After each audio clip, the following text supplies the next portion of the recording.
Starting event. Starting event. Here we go. Here we are. Here we are. Good evening, everyone. Hi, guys. How are you? How is everyone this evening? We have Marcus, Emmanuel, good to see you. Natalie, good to see you. Steve's in the house. Good to see you guys. Mandelin's in the house. How are you guys doing? All the way from Romania. Wow. Cornwall. Fantastic. From sunny London. Hi, Nikki. From Brum, Marcus. Good to see you guys. Good to see you. We're super excited to be going through some epic training with you guys this evening. We are going to be got lots of things to cover. There's going to be so many amazing insights that we would love to share with you guys this evening. Stories to share, strategies to share. It's just super. I'm super excited about this. Sophie, are you? Yeah, really excited. Sort of just came about where we were like, we've got so much information. Let's just give a massive training and get all the information out. Absolutely, absolutely. So we really do appreciate your time this evening. We've also got all the way from Scotland. Wow, good to see you. Could you guys just give us a yes in the chat if you can hear us and see us okay? Making sure all the technology is working, and then we will begin. And we've got Dan here as well. Hello, Dan. Dan's here. Good to see you, Dan. I hope you're well. Super excited. This is going to be a training party with lots of amazing gifts to give out to everybody as well. So really, really chuffed about this one. Amazing. Yes. David here. Hi, David. All right, cool. All right. Okay, shall we get this? Let's get this started. What we'll do is we're going to get straight into it. And so...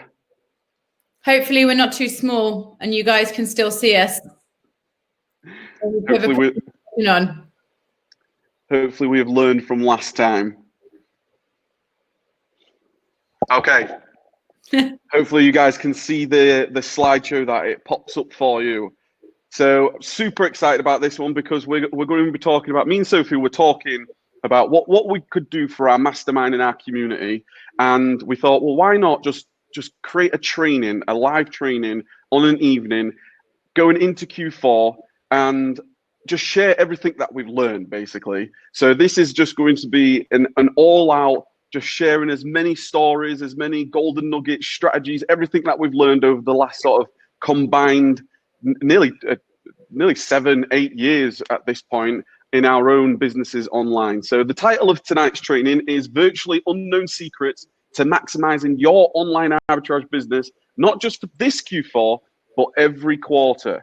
Because one thing that is a hot topic right now is Q4. Everybody's talking about, okay, what should we do for Q4? But really, my whole sort of mindset on this is the strategies that we and the tools and the team and everything that we do in our businesses should not just be for Q4, it should be for every quarter. We should have a long-term mindset. So everything we're going to talk about this evening is going to help you, not just for Q4, but Q1, Q2, Q3, and so on. So what we'll do is we will get started.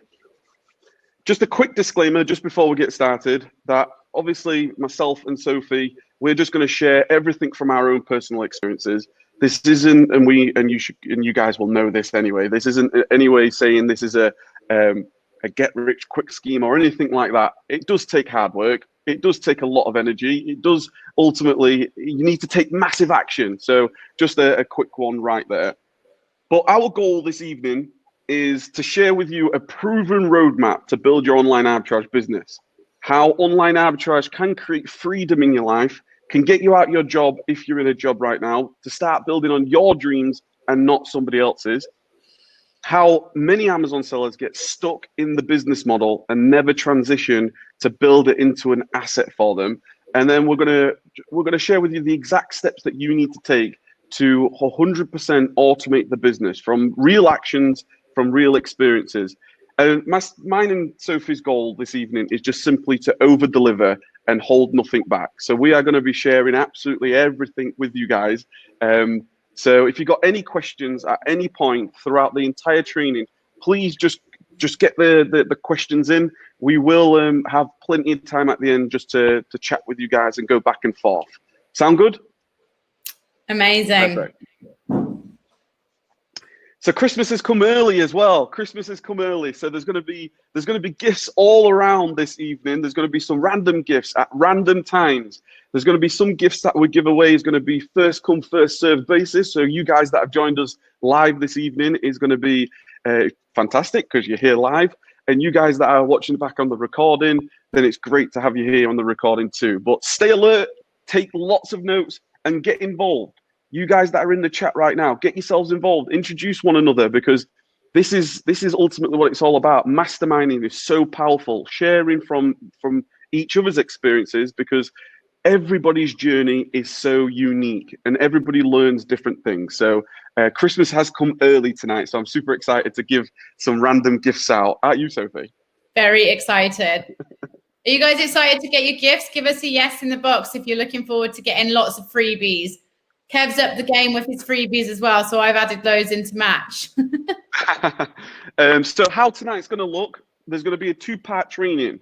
The first part number 1, is myself.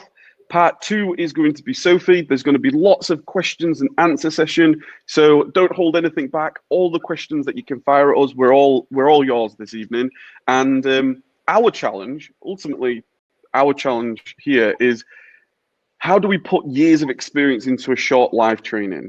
But we're going to do our best for you guys. We are going to just cram as much as we possibly can. So at some point, if you know, just take as many notes as you possibly can. You're going to have the recordings go back over and over and over and over, because ultimately what we want to do is share everything so you guys can take massive action on it and get some real results in your businesses.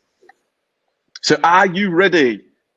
Say yes in the chat if you're ready. Natalie, yes, yes, yes. We've got Marcus, yes, yes, yes. Nikki, oh yes. We've got Claire. Hi everyone with I love the old high fives. Lorraine, so looking forward to this. Fantastic. Okay, let's get going.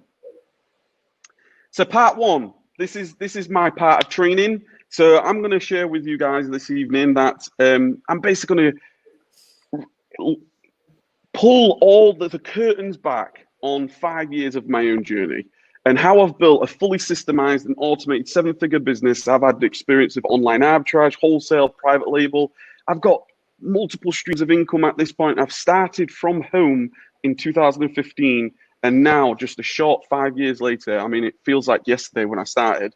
It's one of those journeys, but we're now, and I'm coming to you live today from this 10,000 square foot warehouse where we ship tens of thousands of units every single month. So I'm going to pick out the major pieces on ultimately how we've managed to get to this point. So if you don't know who I am, my name is Kev Blackburn. I am the founder of Life Success Engineer. I'm so proud to be the founder of the massive action movement that means so much to me. I mean, this is what I live and breathe, massive action. I love it. We've done multiple 7 figures in our own Amazon business. I am the founder of FB Prep Service Global now at this point, where we've got warehouses in the UK. We've got 2 warehouses now in the US. In 2019, back into 2019, I released and I created a whole year's worth of Tribe of Arbitrages interviews, where I went out and I interviewed some of the best selling and the best success stories that we could find in our community. Everybody from the Watch Me Amazons in Larry, Reezy Resells. I interviewed my brother-in-law, Andy Lawrence from Wholesale Help. I interviewed so many different people. We published that in September 2019. It went to bestseller on Amazon. It was amazing. Super, super excited about that. And also, we've just released the Perfect System, my second book.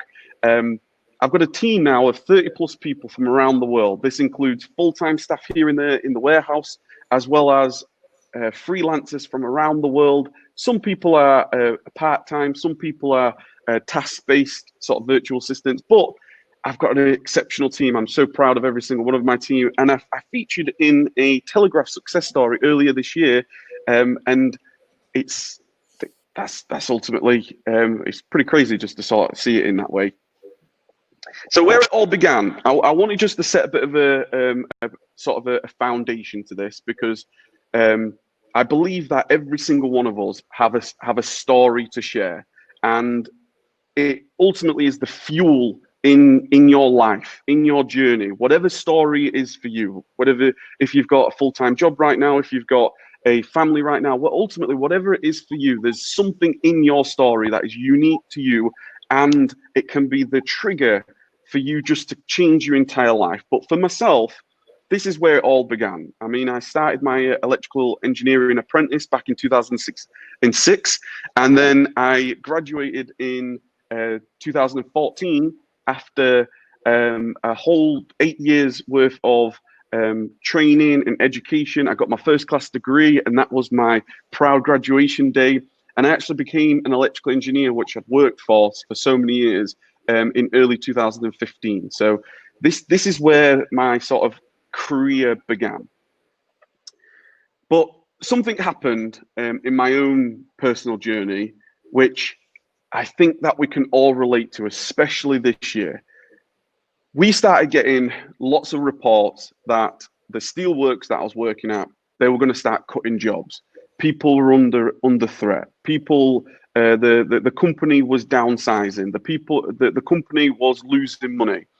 And me hearing this, and everybody else, there was a lot of fear in the steelworks where I worked. And the event, and I put right in the middle there, the event that happened for me, and it was the moment I said enough was enough, I'm not living like this anymore, was the day we got summoned into a conference room, and the CEO of the company was going to tell one of two plants that they're going to be mothballed and made redundant. And to me, to be put into this room and just see just this web conference in this way, I could see my friend, I could see friends, I could see what was on the line for them, mortgages, families, and something for me just sort of snapped inside. I don't know whether you guys have, can you relate to this? Sophie, can you relate to something that happened for you and then you're just like, do you know what, I'm going to go all in and do this? Yeah, mine was having George. Yeah. Event. Yeah, I mean, whatever it is for you guys, obviously, you know, you may not want to share it. It might be personal to you, but there's something that brought you here. This is one of the reasons why you're here right now. There's something that you thought, do you know what? I want to do this now. I want to take massive action and build something. And this is what it was for me. So in the May/June of 2015, I come across this opportunity, and it was actually a sequence of events which was really not of my own doing. I was watching The Apprentice with Lord Alan Sugar, and one of the episodes was each of the teams had £500. Who could make that into the most money? And one of the teams started going to market stores, secondhand stores, and just buying stuff to sell for more money. And we started an apprentice challenge at home, but instead of with £500, we actually did it with £10 each. It was myself, there was my brother-in-law Gareth, there was Kylie, there was Kylie and Gareth's mum. We was all doing a part of this sort of apprentice challenge, and I ended up going to Sue Ryder, finding these porcelain birds that I got for 75p each, and I thought to myself, these birds are shiny. These birds have got like really amazing quality. There was like a signature and a date, and I thought there's got to be someone somewhere in the world that would want these birds. There's got to be someone that's a collector, and I've got them here for 75p. So I purchased these birds, and what I knew of was eBay. I didn't know about Amazon, but I put them on eBay, and each of these birds started selling for like £7 and £8 and £10, and I was like, oh my god, this is amazing. This was like super practical. It was like I was walking, I was at work, I got the ping up on my phone saying that I've made a sale on eBay, and it was like this was incredible. But what I realized very quickly was I had to then go home, I had to bubble wrap it, everything, I had to package it all up, I had to go to the post office, and then I had to send it to the customer. And it was at that point something crazy happened. I was actually going for a run one evening with one of my friends, and he said, "Well, have you heard of Amazon FBA?" I was like, "What's Amazon FBA?" And he says, "Well, instead of sort of you've been selling these birds and things and going to secondhand stores, well, why don't you just send them to Amazon FBA instead?" And that was the moment. It was like the light bulb moment where we thought, "Oh my God, this is an amazing opportunity." And then we also thought, well, why am I going just to secondhand stores? Why can't I go look for any type of product? And that's when I learned about the whole idea of arbitrage. I was like, why did I not know about this before? I went home that evening and I remember it like it was yesterday. It was like 11:42 in the evening, and I laid there in bed with Kylie and I said, "Kylie, our life has literally changed forever." And Kylie was like, what do you mean? And I said, like, this Amazon FBA, do you realize if we can find products to sell and just ship in thousands and hundreds of thousands, millions, like we could sell so much, we could just sell so much that my electrical engineering position that's now under threat, or the company was telling me under threat, could quit the job and everything. So anyway, the next morning I told Theo about it, and I was absolutely all in. I got Kylie in there, Theo in there. Harper was she was 6 months at the time, so you can't see her in that photo, but she was behind the camera, just in a high chair, just probably eating something or whatever. And we were absolutely all in. And at that point, it was sort of like I got introduced to Jim Rohn. I highly recommend Jim Rohn to anybody. If you've not heard of Jim Rohn, he's been one of the most inspirational mentors in my own life. He has so many different life philosophies, and one of them was profit is better than wages, because wages make you a living, profit can make you a fortune. And I thought to myself, well, that is so true, because at the time I was making a good wage as an electrical engineer, but it is capped. It's capped. And for my progression in my career, I'm only ever going to get to a certain level. But with profit, if I could sell one item on Amazon, I could sell two. And if I could sell two, I could sell four. If I could sell four, I could sell 8 and 10 and 30. And I was absolutely all in. I stopped absolutely everything. Our living room turned into our warehouse. We were absolutely all in. And within 6 months, we ended up selling over £100,000 in revenue. I ended up quitting the job within 6 months. I'd only been an engineer less than 12 months at that point, and that was it. I was like, right, okay, we're going to get into a warehouse. And then these two pictures are around about sort of 8 to 10 months apart, because all I was doing day in and day out was basically at my laptop in the corner of the living room. I was just sourcing, I was purchasing. Kylie she was my living room manager, so she was shipping, and we were going back and forth to the point where we converted the whole living room into an office. That back door was on some days and some of our deliveries was out the door. We ended up moving into a warehouse. And throughout this time, I've just tried to capture as much of the journey as possible. I highly recommend that you all just take photos. Even if you're late at night and you've got a cup of coffee and a cup of tea and you are working away on your laptop, take a photo of it, because it's amazing on, number one, how time flies by. And it's amazing on how much action you really take and how much progress you really do make. And I also believe that in times of hardship, when things maybe aren't going so well or things are difficult, you can look back through your photos and go, this is what we actually have done. This is what we are doing. We've all got our individual stories. So I've just been capturing the journey up until this point, to the point where in the space of 3 years, we outgrew this 2,000 square foot warehouse. And then we've moved into this, where I'm at today, this 10,000 square foot warehouse, which the last 3-4 months has been quite an interesting time. Let's put it that way. So much energy from everybody in the team has gone into this. But our warehouse is not fully complete yet, but we are still, we're still very much hard at work. We've been able to have an amazing warehouse team. We've been able to have an incredible virtual assistant team that have supported us every step of the way.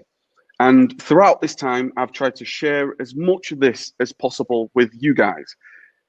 it's been one of the best things that I ever did. I decided to start sharing the journey with as many people as I possibly could, and because because when I first started in 2015, I didn't realize that there would be Facebook groups. I didn't realize there was YouTube channels. So when I started sharing and I started to reach people like this, like Sophie, like you guys, Steve, Natalie's, Dan's, David's, like I was like, oh my God, this is an amazing community. Why can't we're all going on this journey together, and why don't we just share with one another and we can all win together? That's been my true driver throughout. Hence why I've created so many YouTube videos. We've got over 1,300 videos. I've shared so many different insights. Everything that I've possibly learned, I've put on there. I've had I've seen so many people that have had some amazing real life success. People have been able to quit their jobs. People have been able to hire their first team members. People have made more sales in 1 month than they did in their jobs in a year. It's been so incredible, and these are my recent photos. So the one on the left, this was literally on Monday evening when Sophie and Dan came to visit us, went out for a lovely meal. And then on the Tuesday, it was Siobhan's birthday and we had a great photo outside. So I've had the pleasure of building an amazing team, I've involved with an amazing group of partners. And, ultimately, I do have a mission to over-deliver for you guys at every level, because I really do believe that all of us can really make an impact and make a difference to one another. And I just wanted to share this. Colin, a fantastic member of our community and a fantastic mastermind member, he became a 6-figure seller literally only 2-3 weeks ago. And I said to him, how are you going to celebrate, Colin? How are you going to celebrate? Because you've just become a 6-figure seller, over £100,000 in sales. And he was like, oh, well, I haven't planned anything. I'm not doing anything. And I was like, you've got to celebrate. Every single milestone you've got to celebrate. So I wanted to contribute to Colin, and I said to him, Colin, what charity, what cause means something to you? And he was like, oh, I really want to make a difference to children. And I was like, okay, I'm going to contribute to your charity. And this is what I really believe that business can allow you to do. But everything that I've tried to share with you here is not to impress you. Okay, please don't take this as I'm trying to impress you. This is to express to you that the opportunity of online business is so very, very real. The undeniable online business truth, like where we're at right now, we are in the right place. Like literally, we are in the right place. We are just at the start of something extraordinary. Online business is exploding to whole new levels, and the whole, the pandemic of the coronavirus and the tragedy of what it is, and we're still going through it. But what that means is the whole world is shifting online. Businesses are having to shift online. They're having to adapt. Complete industries are changing and evolving. And this is the time, this is one of my favorite words, is urgency. The urgency to achieve your goals, the urgency to make it real for you, whatever big or small goals you have. For me, it was as simple as being able to take my children to school. Whatever it is for you, just feel really urgent. And that's where the born of Massive Action really was. So first surprise gift straight off the bat, there's a surprise gift for everybody here. The Tribe of Arbitrage, which was released last year. If you don't have a copy, this is a free copy to you guys. Just go to lifesuccessengineer.com/gift. There's going to be a download for the Tribe of Arbitrages. This is when I interviewed an amazing group of people. You'll learn so many stories and the tips from what they've learned. This is a surprise gift for everybody here. First one peppered in there. So my 6 outcomes for you to take away. My 6 outcomes for you guys to take away is, number 1, the 4 key principles for online business owners. Number 2, the online arbitrage major systems. Number 3, online arbitrage, the maintenance and growth systems. Number 4, the online arbitrage machine setup. Number 5, the rapid growth strategy, and number 6, 9 practical steps to 100% automation. Does that sound good for you guys? Are you still here? Are you excited? Please give me a yes in the chat. We should really do this on Zoom or something in future, Sophie, so we can see everybody. Yeah, that'd be really good. We should definitely set that up next time. But let me know in the chat that you're super excited. I'm going to break this down visually as much as I possibly can for you guys. Yes, yes, fantastic. Okay. So outcome number 1, the 4 key principles for all business owners. This is one of the biggest things that I've personally learned in my own journey, and it's been the driver of every strategic point in our journey. Number 1 is that you and your business are 2 separate entities. You are not your business. What that means is you've got to see your business as a separate person, if you like. Call it something. Call it Fred. Call it Doris. Call it whatever you want. Just see it as something else, because you, as a business owner, you need to remove the emotion. And the reason why that is so important is because in your journey, there's going to come times when you have to decide something, or you have to make you come across a difficult challenge, and you have to be the leader of your business. And therefore, you've got to see it as, this is not you. You are not deciding for you. You're deciding for the best of my company. Number 2, you manage systems and not people. Allow the systems that you develop to manage the people. Number 3, take 100% responsibility for absolutely everything, and always try to resolve at the root cause of failure. What that basically means is, if something fails in your business, if it's a sourcing assistant, if it's a senior assistant, if it's a member of staff, if it's you, if it's your loved ones that's working with you, just take the responsibility that there's something potentially wrong with the system that you've developed. And then it's your job as the business owner to evolve the system, to adjust the system, to adapt the system, to brainstorm with your team. How can we prevent this happening again at the root? And number 4, you cannot do everything yourself. Build together with a team. There's nothing more motivating, inspiring, and energizing when you're going on a journey together, just like us this evening, just like us in our mastermind.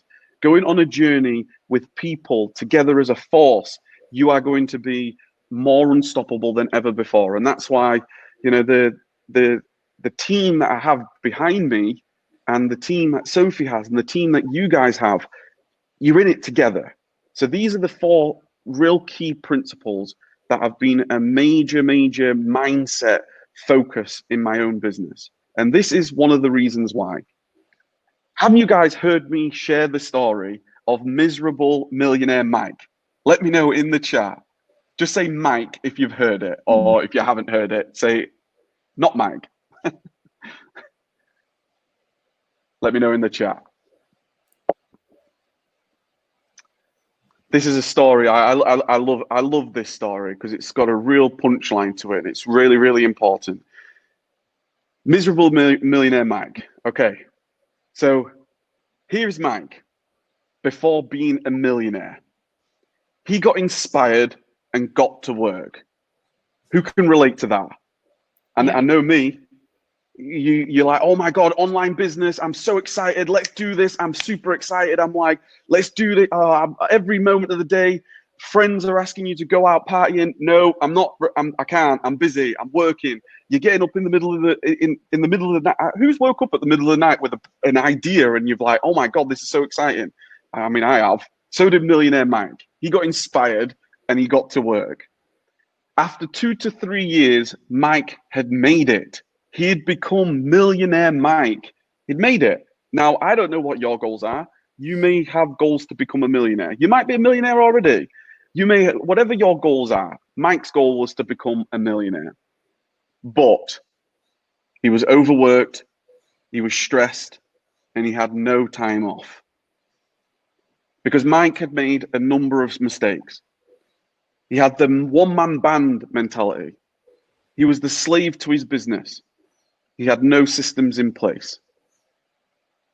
So preventing miserable millionaire Mike, or miserable millionaire Kev, or miserable millionaire Sophie, or miserable millionaire Claire, Nikki, Dan, whatever. Automation, systemization, outsourcing, and strategic team building. This is one of my fundamental core values in business building. First become free, then become rich. First become free, then become rich. Somebody asked me, there was a great post on one of the social media groups the other day, and it said something along the lines of, what do you prefer, time or money? And I always had this sort of scenario in my mind where if I gave you the option right now, take £500,000, I'm going to give you £500,000, but you have to work 80, 90 hours a week, every single week, forever. But I'm going to give you £500,000. Or I'll give you £50,000 and you can work on your own time. You've got the freedom of time. Me personally, I would take the 50,000 every single time, every single moment of the day, simply because I know with the time that I've got, I can make 5 million, etc. First become free, then become rich. So outcome number two then, outcome number two. So this is the online arbitrage major systems. So we're going to get into a bit of the tactics now, so you can see it on a bigger an overview scale. So hopefully you guys can see this. So the major systems in online arbitrage, if you think about the flow of products, these are the three major systems. You've got number one, sourcing. You've got number two, purchasing, and you've got number three, shipping. So always just see it as that: sourcing, purchasing, shipping. And our goal as an online arbitrage business owner is for us not to be in the system. And I realized that we all start there. I started there in 2015, sourcing, purchasing. Kylie was shipping. I can always remember all those days and nights doing all the reviewing, the purchasing. But the goal is for you to, if you've got a goal to ultimately be the business owner, you want to be the business owner of the system. So one of the first objectives is we've got to come out of the system that makes the products flow. Okay. So from a sourcing point of view, there's going to be so much training throughout this, but just to sort of summarize, you want to try getting sourcing leads at least in lists of 10. There's been so many sort of different ways of sourcing throughout the number of years. But if you try to find just one product, if you find a one random product right now, well, that one product might not be enough to complete that basket. And you may have delivery charges, and you may have all sorts of different scenarios. Maybe you don't get enough, there's not enough quantities to purchase that one product. So that's why I've always tried to develop my systems in at least sort of lists of 8, 10, 12. And this is why, sourcing lists, sourcing assistance, resource pooling, and all these sourcing strategies that we're going to be covering, the more leads that you've got coming into your business and fuels your business, the more likelihood you've got to create baskets and go over the threshold of free delivery, etc. From a purchasing point of view, a senior assistant and a virtual senior assistant can be the purchasing manager for you. Now, I remember very well being the purchaser, and I had a number of blocks where I was like, well, okay, how can somebody from around the world be the purchaser in my business? And these are the quick 3 phases that I ended up going through to outsource purchasing. Phase 1 was just simply getting clear on having a virtual assistant that I hired from India, my first virtual assistant from India called Harry, just to review the leads coming into the business and just review winners and losers. And I would simply just review those products. Phase 2, once I was happy that he knew what a winner and a loser was, I asked him to start deciding quantities and creating baskets. Just so I would ask him the question, well, how many would you purchase of this? How many would you purchase of that? I'm trying to build my confidence in ultimately outsourcing purchasing. Once I was happy with that, then phase 3 was managing the purchases. Okay, and Sophie's got some amazing training just a little bit later to really go deeper into all this. And shipments to Amazon, you're either going to go into your own warehouse or go into a prep service. Let me know in the chat, have you got ambition, have you got goals to go into your own warehouse or a prep service? Let us know, because I'm a big fan of warehouses, as you can imagine. I'm super excited. I love talking about warehouses. So I'd be interested to know what your goals are. And while you're doing that, we've got another surprise. Own warehouse in Q1. Sophie, oh yes. Yeah, absolutely. Another surprise gift for 3 of you guys that are here. So we've been doing personalized strategy calls with you guys, and this is one thing that I love to do and talk personally with you guys. So what I'm going to do for you guys that are interested, and it is first come first served, if you go to lifesuccessengineer.com/calls, okay, if you fancy a call with myself personal to you, and we will be able to talk specifically about your journey, whereabouts you're at right now, I'm more than happy to we've put some time aside, myself and Charlotte, who's become my PA at this point. We're going to get on a call personally with you to hear about whereabouts you're at, and then we can get into a little bit more personal circumstance, because I realize that what we're talking about right now is obviously a bit more broad and a bit more overview look. But if you're interested, please do. I look forward to having a chat with you. But that's another surprise gift. Okay, outcome 3. The online arbitrage, maintenance, and growth systems. This is so vitally important. So I've just mentioned to you about the major systems, but if you were just to outsource, sourcing, and you get some sourcing assistants, and you just outsource purchasing, you get some senior assistants, and you get a prep service, and then you're just like, okay, great, I've done it, amazing. It could cause problems. And that's why you've got to have systems in terms of what I call maintenance and growth. And that is basically, we're looking now at the age of your products. At the time of purchase, the clock starts. So if you purchase products today, the clock has started for you putting your money into those products. You've got to decide what your clearance / liquidation trigger date is.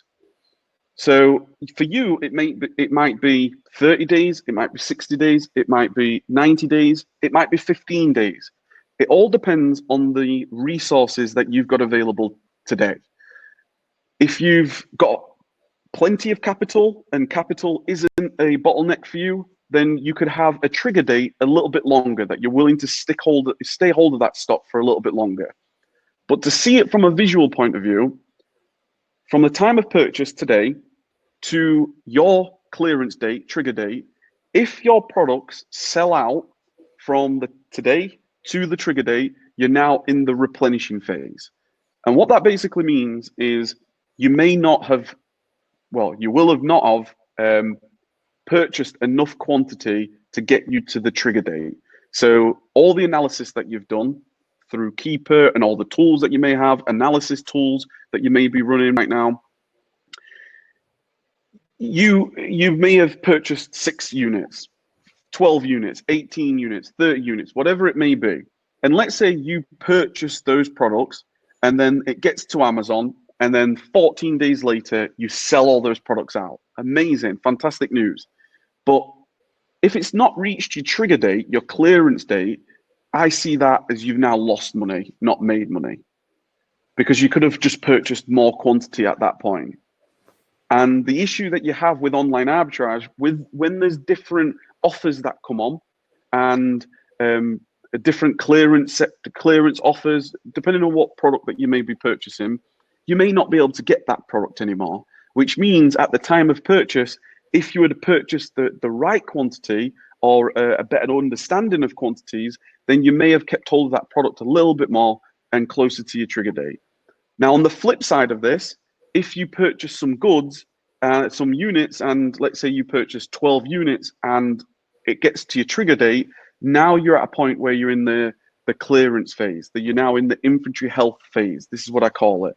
This is why you've got stores such as, you know, every store like Tesco's and Asda's and Walmart and any big store really, they all have like clearance sections. They all have liquidation sections where they're just getting rid of products. Okay, because what you want to do, a part of this business, is you don't want all your stock in at Amazon. You don't want all your capital just sat there getting storage fees in Amazon. So you're going to have some removal of those products. And the inventory health phase, it may be, if your minimum's at 30%, let's say, it may mean that you start to lower your margin to 20%, to 10%, to ultimately get the cash flow back, to reinvest back to some products that are coming in. Does that make sense? A part of this, then, you've got replenishing systems, you've got your inventory health systems, and your repricing systems. So this is just to give you a bit of an overview of ultimately what this looks like. And if you've got any questions on any of this, please don't hesitate.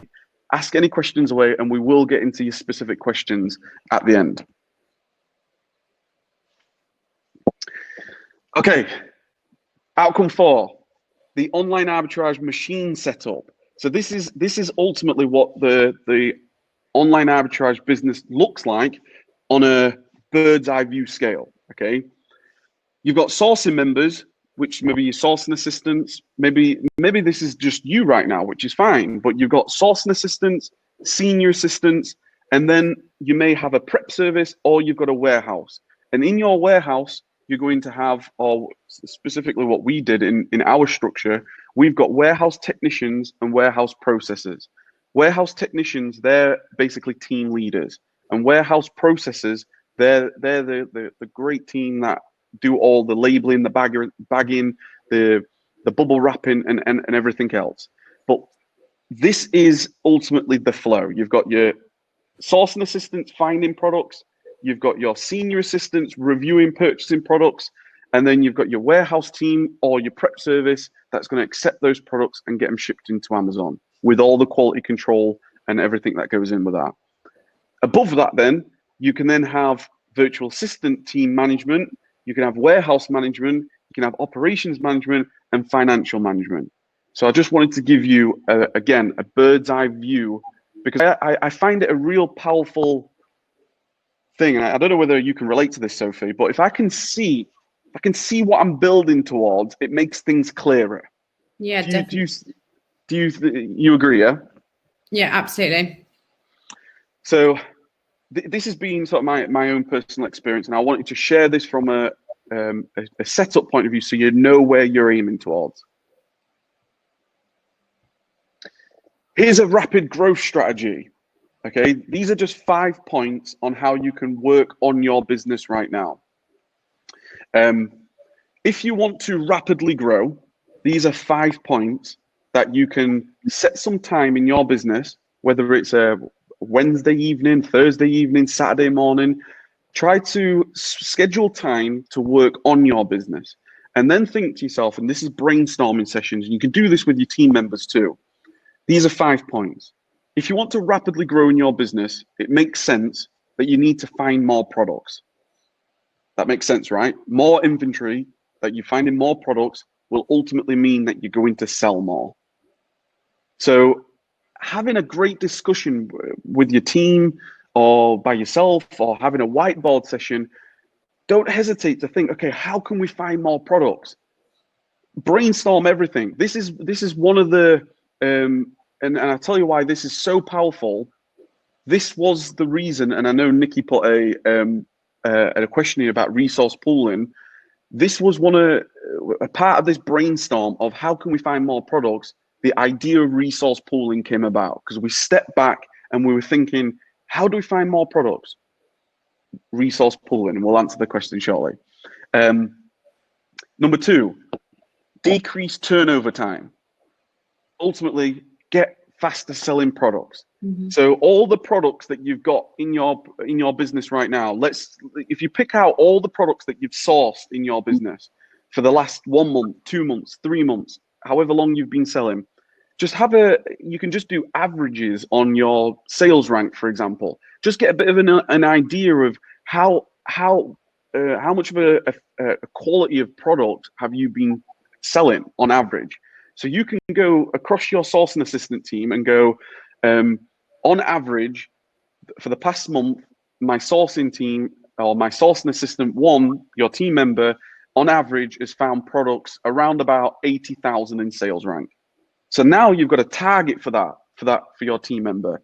Let's try finding faster selling products. It gives them targets. It gives its key performance indicator that they can work towards. Again, you can have a bit of a brainstorm session in your teams. Decrease lead time. Basically, get your products to Amazon faster. So from the time of purchasing, start to count the days on when your product actually hit Amazon and become live. Because if that's, let's say, 14 days, just by getting your products to Amazon in 13 days, 12 days, 11 days, 10 days, 9 days, whatever it is, if you can decrease the time and get your products to Amazon faster, that can make a big difference in your business, because now you can get into Amazon maybe before other people jump on. So you get in there first, get some sales before maybe other people get there. This is one of the reasons why when you're sourcing in your online arbitrage business, sometimes it might make sense to purchase the next day delivery. For so long in my own business, I used to be like, oh, I'm not going to pay that extra for next day delivery. But if you've placed an order, depending on the volume of that order, let's say you've maybe spent a couple of £100 or whatever the situation may be, and depending on what your profit is expected to come back, it might make sense to pay that extra £4.50 for next day delivery. Instead of waiting, 3, 4, 5, maybe 6, 7 days, especially going into Q4 when all these businesses, and especially with what's happening this, coronavirus and things, and waiting for deliveries to happen. If you can get your product the next day, just by spending that £4, £5, you can then get your product shipped the next day. And all of a sudden you can have 2, 3, 4, 5 days at Amazon selling before everybody else gets there, depending on what the competition is. It's a one way to ultimately grow your business. Reduce inventory issues. So inventory issues, this is anything from, and I'm sure you guys can relate to this, and I'm sure you can as well, Sophie, but the chances are you may have purchased something wrong before, or let's say you've got the wrong color or the wrong size. Your sourcing assistant or yourself has thought it was like a 300 ml, but it's actually I don't know, the stores maybe sent a 150 ml, or the different colors come, I don't know, you've ordered something from Argos and it should be red and it comes blue. And ultimately, whatever inventory issues you're getting right now, again, have a bit of a brainstorm, get on a whiteboard and go, well, what inventory issues are we having right now? What's the problems that we're experiencing right now? And then streamline your replenishing system. Ultimately, prevent going out of stock. Try to become proactive on you hopefully not running out of stock. So if you know that you're at the rate of sales, you're going to run out of stock in the next few days, then it's good for you to know that before you actually run out of stock, so you can hopefully replace that product and you can hopefully replenish. So these are just 5 areas which you could have a real brainstorm on with your teams, by yourself, ultimately to work on the business and rapidly grow in one of these areas. Make sense? Amazing. Okay. And I realize I'm just giving it all I'm giving everything to you guys right now. This is the process that I went through when it comes to ultimately growing my own business. Okay. From you being 100% in your business to ultimately working in your business. So back in June 2015, I was the one-man band. I was 100%. I was doing everything. And literally within a few days, Kylie became my living room manager. So I outsourced the prepping and shipping straight away. Myself and Kylie was like, Kylie, you can do the living room, and I can do all the virtual side, and I can do all the sourcing. So that's like 75%.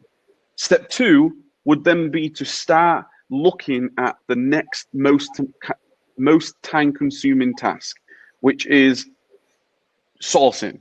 Okay, it's most definitely one of the most time-consuming tasks, and it's the fuel, it's the oxygen to your business.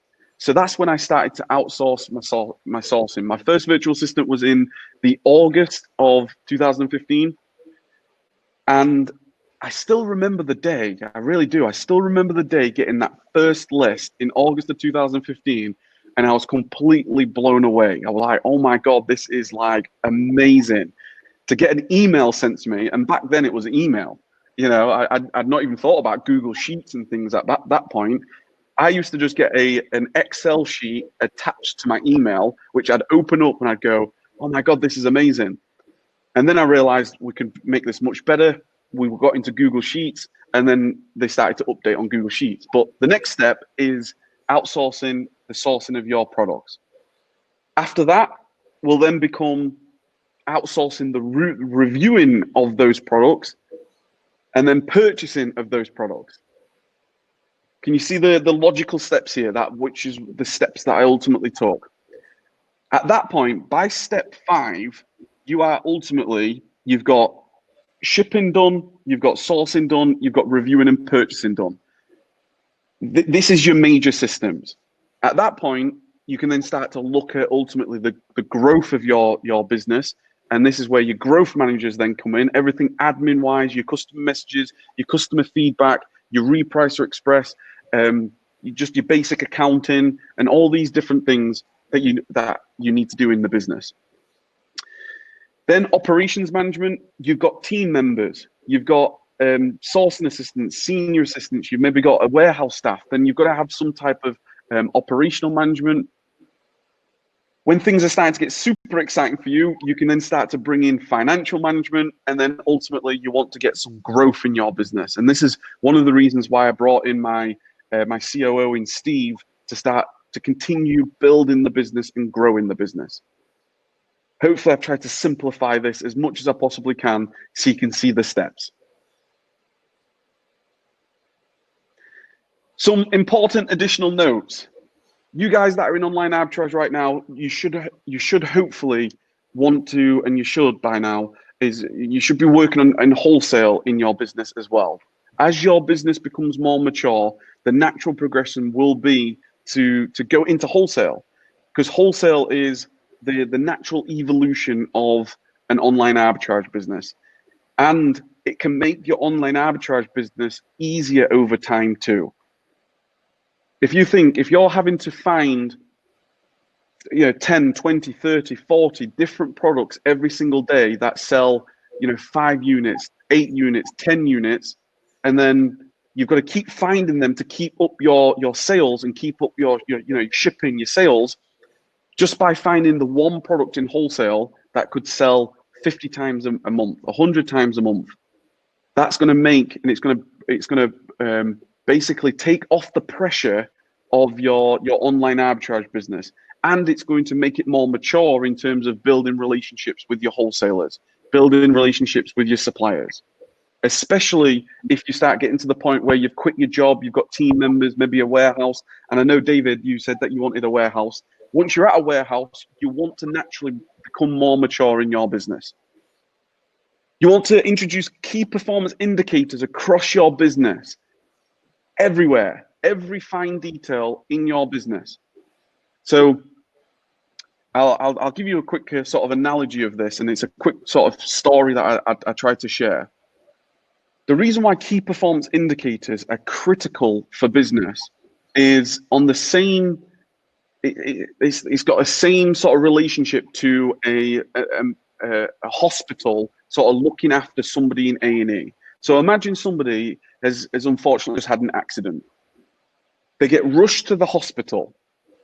The first thing that the paramedics, the nurses, the doctors, they're gonna put monitoring all around that person.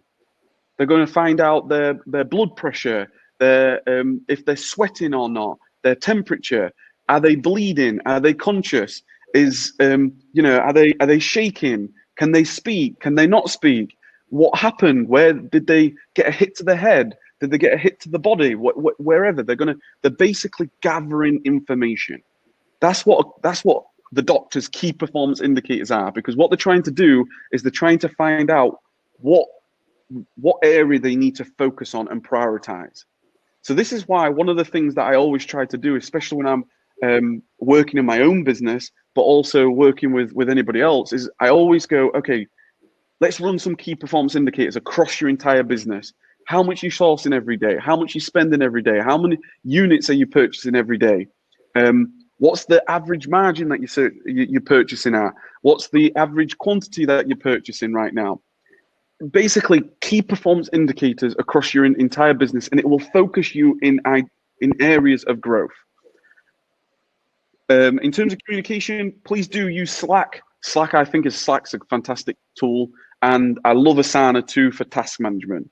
And you see a couple of screenshots there at the bottom. One of them is basically a weekly report that I run in the business, which is sort of like my key performance indicators.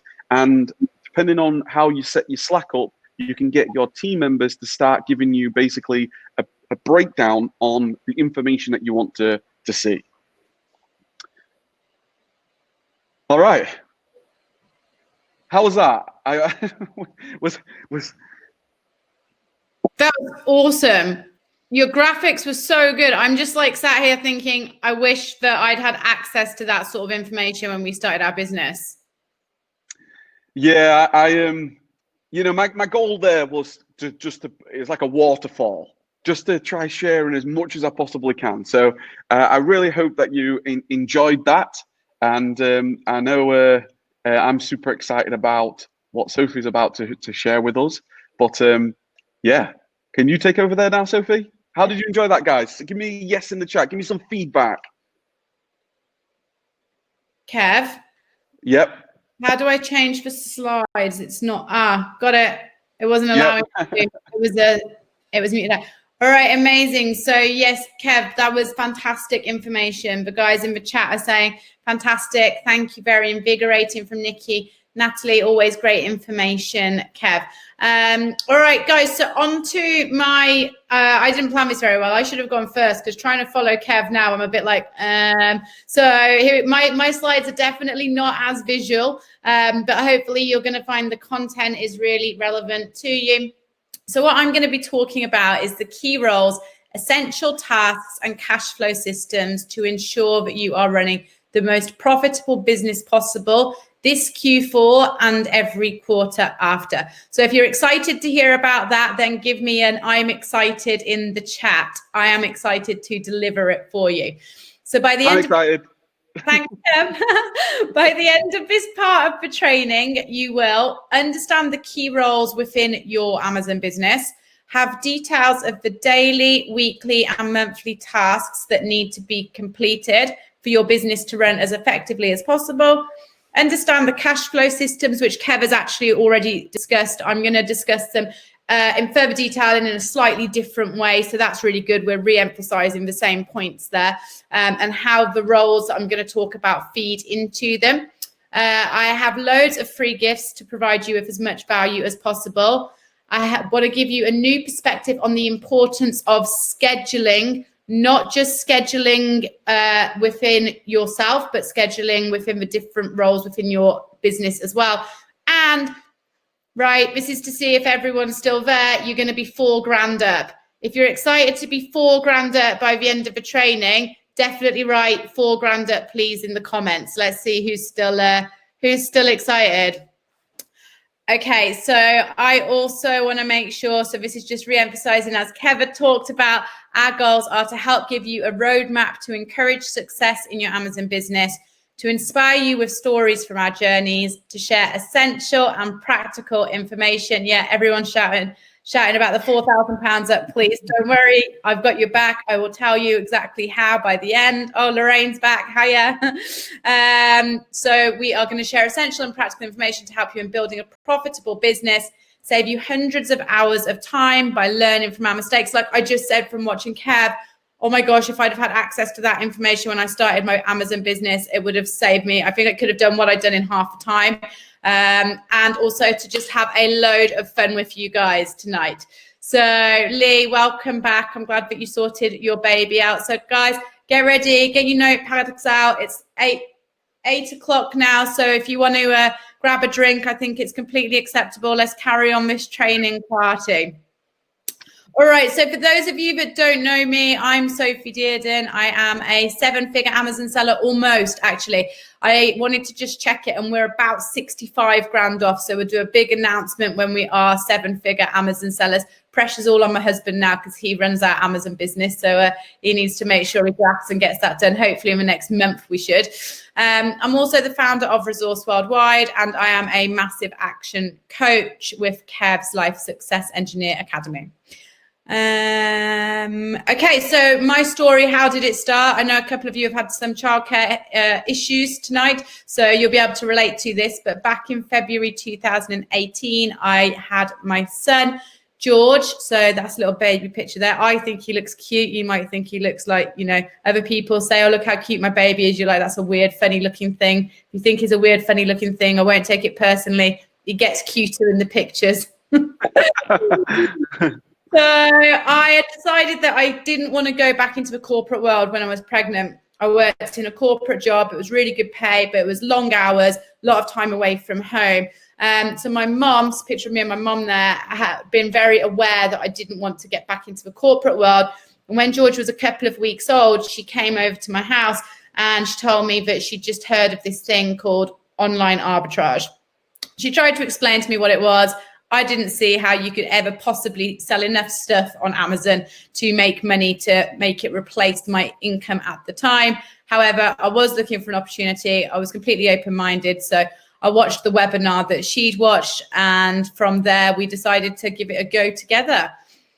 So our first shipment went in June 2018. It took us about 6 weeks to get this shipment together, partly because our strategy was to go into shops, scan them, feel a bit embarrassed, a bit nervous, walk back out of the shop, go for a coffee, have a chat, walk back into the shop, go through that process again, walk back out of the shop, go and have lunch, and then we'd go home. So we weren't really full on hardcore committed at this point when we were doing RA. And I don't know if you guys can relate to this as well. We were still very much in the not convinced it was going to work stage. Like in principle, it sounded great, but we weren't entirely convinced it would work. I mean, every time we'd find a product on when we were scanning, we'd be like, oh, amazing. We're going to make some profit when we eventually sell it. But it did take us 6 weeks to get 30 items in a box together to ship in. So our first shipment, June 2018.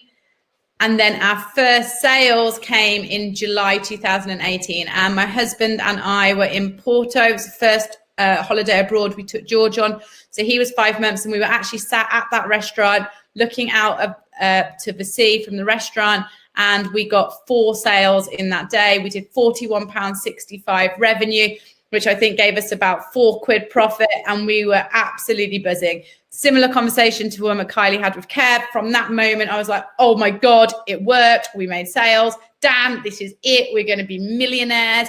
We went and we had a lobster dinner that night, no exaggeration. We went and actually had a lobster dinner because we were so excited. And I think we just realized if you can sell 4 items, you can sell 4 million items. And it was having that kind of realization in the moment that we got those sales of what real opportunity there was in selling on Amazon. So then Mum and I upped our game a little bit more. We continued to do RA. See, look, there's George now looking cuter. He's about probably 4 or 5 months in that picture. We were still mixing it up, as in we'd go to the shop and then we'd go to a coffee break, but now we were doing it like 2 or 3 times a week as opposed to just once a week, and started to get familiar with some of the products. We started to walk into one shop and get to know the manager and get to kind of find out when he was going to put sales on, or just build a relationship to start to get discounts directly from the managers. So we really started to pick up some momentum. The problem with RA, it was time consuming. We were getting to the point where we'd go out. I've got a pretty big car. We'd fill my car with stock, and then we'd have to phone my dad and tell him to come to the shop as well so we could fill his car with stock. So practically it was becoming challenging to go out. As George was getting older as well, he was getting a bit more demanding. So it was getting difficult with the practicalities and the logistics to go out to do RA. So we started to then look at OA and deal sheets.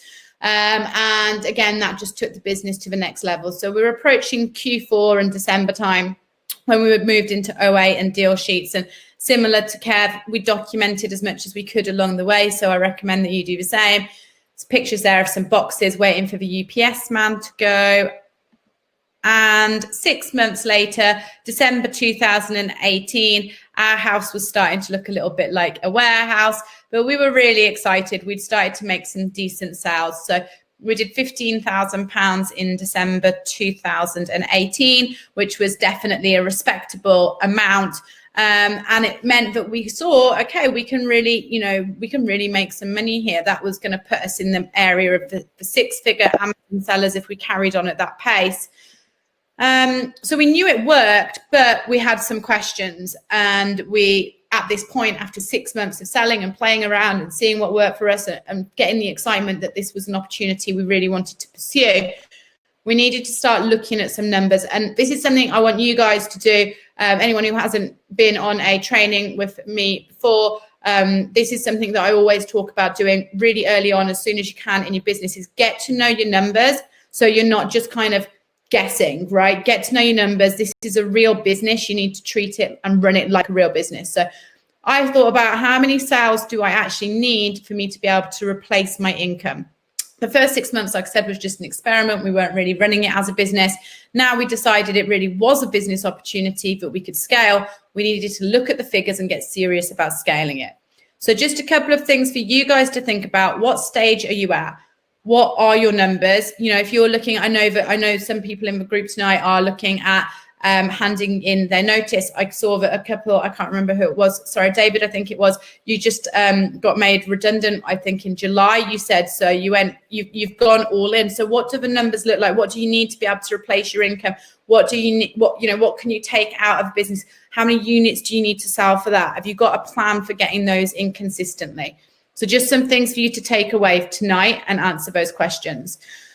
So then on the 11th of January 2019, I handed my notice in, and that's George in the middle, looking particularly excited about the concept of getting to spend all of his time with me. Anyone that's handed their notice in to work for themselves, if you haven't yet, it's a bizarre feeling. It is the most exciting feeling, but you also think you're going to be sick at the same time. I was so terrified, not about telling my boss. I was pleased to be able to tell my boss that I wasn't coming back, but I was just suddenly terrified by the reality of the situation, that now I'd burnt my bridge, my back was against the wall, and I really need to make this work for me and my family and to give me the freedom that I wanted to be able to spend the time with my family, which is why I was doing it all in the first place.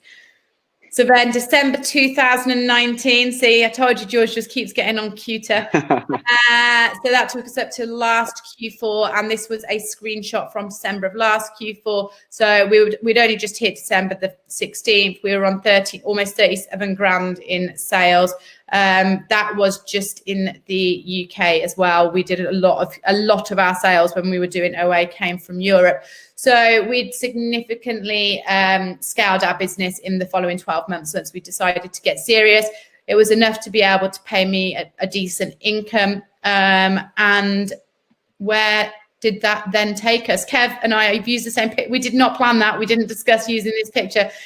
So where are we now? Well, that was a picture of us on Monday night. As Kev said, we went out for dinner. We went up to Scunthorpe and we went out for dinner. And the reason that was important is because my husband and I, as we were driving up there on a Monday, were like, this is why we did all of this. We've got the freedom to decide we're going to go up and see Kev and Kylie and do a couple of hours of work, but then go for dinner with our friends. That was like 6 p.m. on a Monday, and we just decided that we would go for dinner. And then the next day, Kev and I had a couple more meetings, so Dan and I went and had breakfast. We stayed at the Hilton Hotel, we had breakfast, and then we arrived at the warehouse at 10:15. It was meant to be 10:15 for the meeting.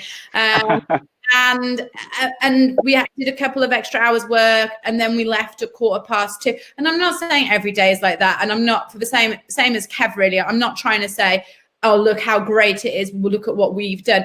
What I'm trying to do is make you aware that what was so important for us was freedom to be able to spend time together and spend time as a family. And one of the big realizations we've had recently is our choice is our choice. We can do things based around our schedules. We can do things that are in our family's best interest. We can do things that is in our business's best interest. But the buck stops with us. We do the things that we believe are right for us because we want to do them, not because we have to do them because we're worried about losing our job or whatever it might be. Dan, my husband, was able to hand his notice in. He actually handed his notice in March, just before the coronavirus pandemic started. And he now runs, that was a picture of us at the safari park with George, like literally last week, going around the carousel. George is obviously much happier now about mommy and daddy being around all of the time.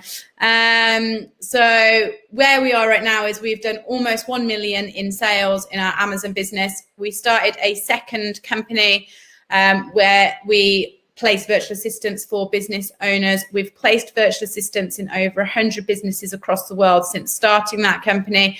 And my favorite thing, our favorite thing, is we get to pick George up from nursery together every day. So he's in nursery Monday to Wednesday.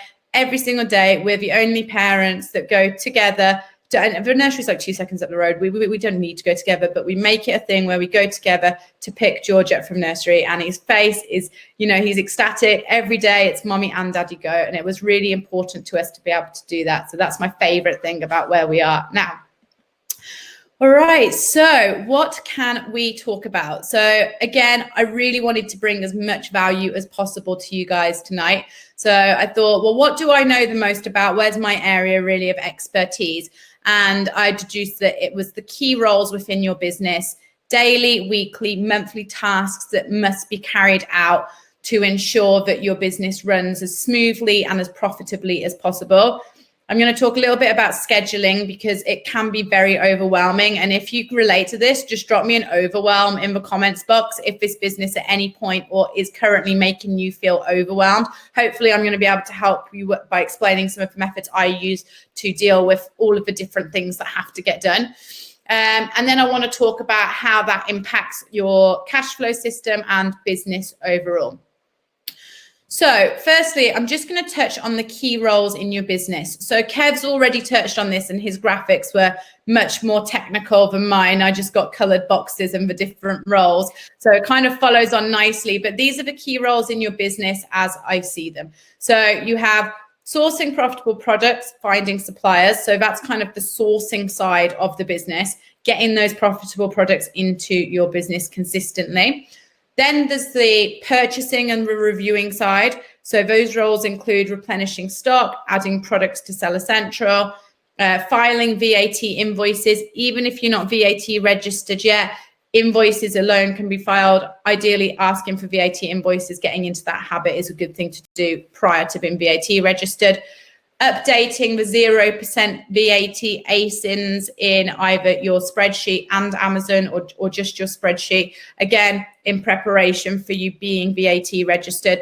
Guys, if you're running this business, you're running it because you're serious about scaling it. It's not something to really just do on the side. So when you scale, you're going to hit the VAT threshold incredibly quickly. We've had people recently that we've seen in the group who I spoke to a couple of months ago and they were miles away from the VAT threshold. And then literally they just suddenly hit it 8 weeks later because all of their systems were in place. They got their momentum. So it'll happen really quickly. So do the things to prepare for it. And just a note on VAT is don't get intimidated by VAT at all. It's a great thing. When you hit your VAT, it's really great. It's a real good sign that your business is growing. And the other part of reviewing and purchasing products is setting and reviewing the repricer. The third roles in the business are managing the inventory and account, communicating with the warehouse, checking missing stock reimbursements, and checking shipments. So that's kind of a real general overview of the key roles in your business. So let's just talk about them. Now, I'm going to refer to these as in assistants, purchasing manager, growth manager. Now, what I want you to bear in mind is if you're not at that point in your business yet, it's no problem. You can do these tasks yourself. These are still going to be broken down. It's still necessary to have these tasks completed on a daily, weekly, monthly basis within your business. However, if you do have team members, these are the types of tasks you can be delegating out to them. And also it's because I want to give you a really clear structure, like I said at the beginning, a clear roadmap of who should be doing what in your business. And after I've gone through these roles, I'm going to give you an actual diagram as well of how these different people can fit into your business and how it should look. So the sourcing assistant, or if you're doing the sourcing, daily, we want you to be following a system to find however many deals per day and entering them into the spreadsheet. We want them to check newsletters for notifications of sales. We want them to read and acknowledge any feedback, making necessary adjustments. So if you have a sourcing assistant, you want to leave daily feedback for them. We want to make sure that daily they're checking that feedback and making any necessary adjustments. The sourcing assistant's tasks weekly are to set their schedule for the following week, identify if stores need changing or sorting on a store list, which is a traffic light system. So to go into that, what we always recommend our sourcing VAs do in our business is we have a list of, we call them traffic light, green light, orange light, red light. All the green light stores are the stores that we want our sourcing assistant to be checking on a weekly basis, right? Because they've either got huge amounts of inventory, they regularly change their inventory, they regularly update new sales or put things into clearance. So I want those sites checked weekly. Then we've got the sort of medium-sized stores who maybe don't rotate their stock quite as much, don't have the sales coming through quite as quickly. So I want them to check them every other week.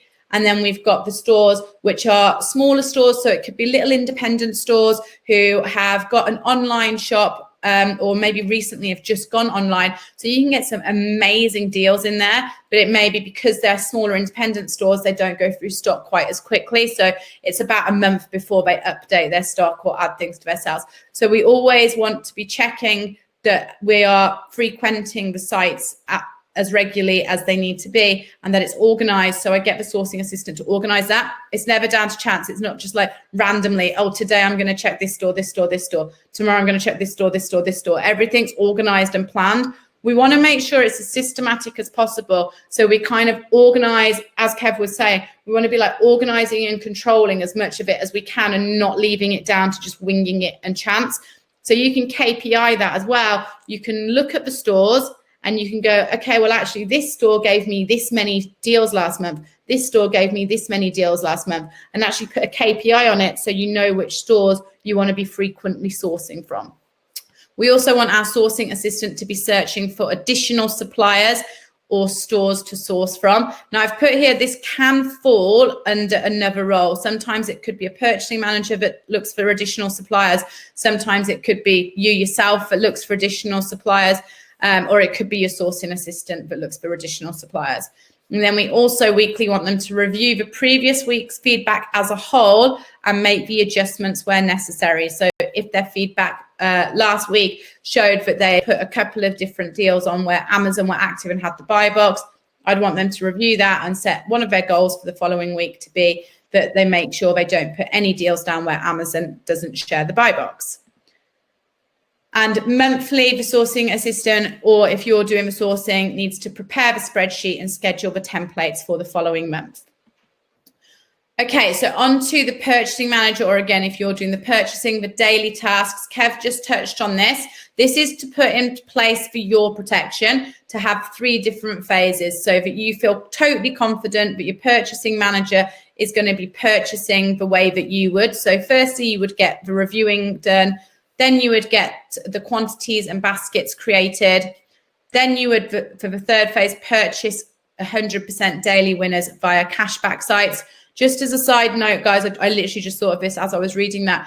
Something that we do to put another layer of protection in there is with our purchasing VA, we will ask them to purchase up to 6 units of an item. But anything more than that, we ask them to get an authorization from us.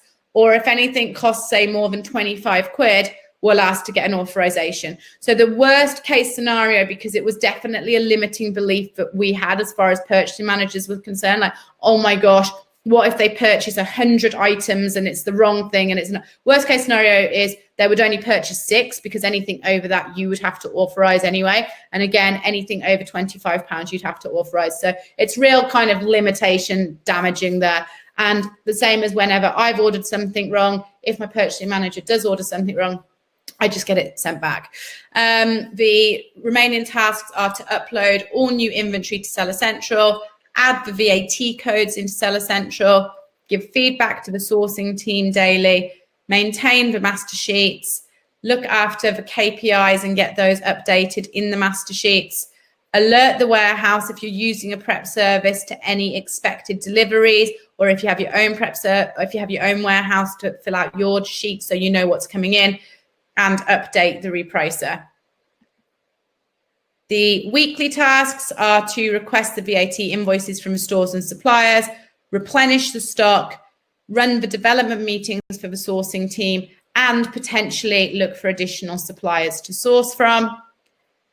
And the monthly tasks are to prepare spreadsheets for the following month, check out of stock winners or losers to purchase that have built up over the month, work with the business owner to set the following month's targets, and quarterly prepare all documentation for VAT return if you're VAT registered. And finally, the growth manager. So this is the third role within your business. Again, whether or not this is you or you've outsourced this to somebody else, these are the tasks that need to be done.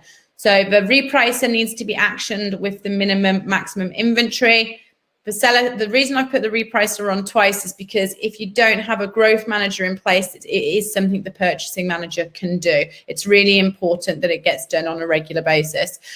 Checking the Seller Central account health, checking all the customer messages and feedback, checking price alerts, checking voice of the customer, and checking if there's any stranded inventory and actioning it. Weekly task is checking unfulfillable inventory, checking all shipments are reconciled, checking the warehouse sheets for any inventory issues that arise, so any missing or damaged orders, any items that need returning, or when I say warehouse, sorry guys, I mean prep service. It's because we refer to our warehouse, our prep service as a warehouse. So we're checking the prep service. If they've got any items they haven't yet shipped, we want to make sure, exactly as Kev said, so if it goes into the prep service or into our warehouse, we want it to get out as quickly as possible. So it's a really easy way to bleed money or for money to leak out is stock getting stuck in a warehouse. Plus you also then potentially get storage fee charges. So I want to make sure that either I've got eyes on that or one of my team has got eyes on that. We want to check to see if Amazon owe any reimbursements. We use Seller Toolkit for that. We want to check aged inventory, check all stock that has not been in the buy box in the last 7 days, and delete all old inventory. We, as the monthly tasks, want to make sure that the growth manager is doing the inventory adjustment report, and we also want them to work with the business owner to set the following month's targets. All right, so there was a lot in there. I am fully aware of that. So this is where I tell you about your first free gift. I'm going to send you PDFs of the breakdown of each of those roles. So each PDF will have the breakdown on them. I'm not quite as advanced as Kev, so I didn't get them on a link yet. So I will either email them to you or I will create a link and, well, I'll email them to you. I will get these gifts to you in a timely manner by tomorrow. Glad I didn't screenshot now. It's okay. The PDFs are very clear and it's one PDF per role. So it's very clear for you to follow. Okay. So what does that look like in our business? So in our business, you have us and then you have the purchasing manager, and the purchasing manager is responsible for the sourcing assistance.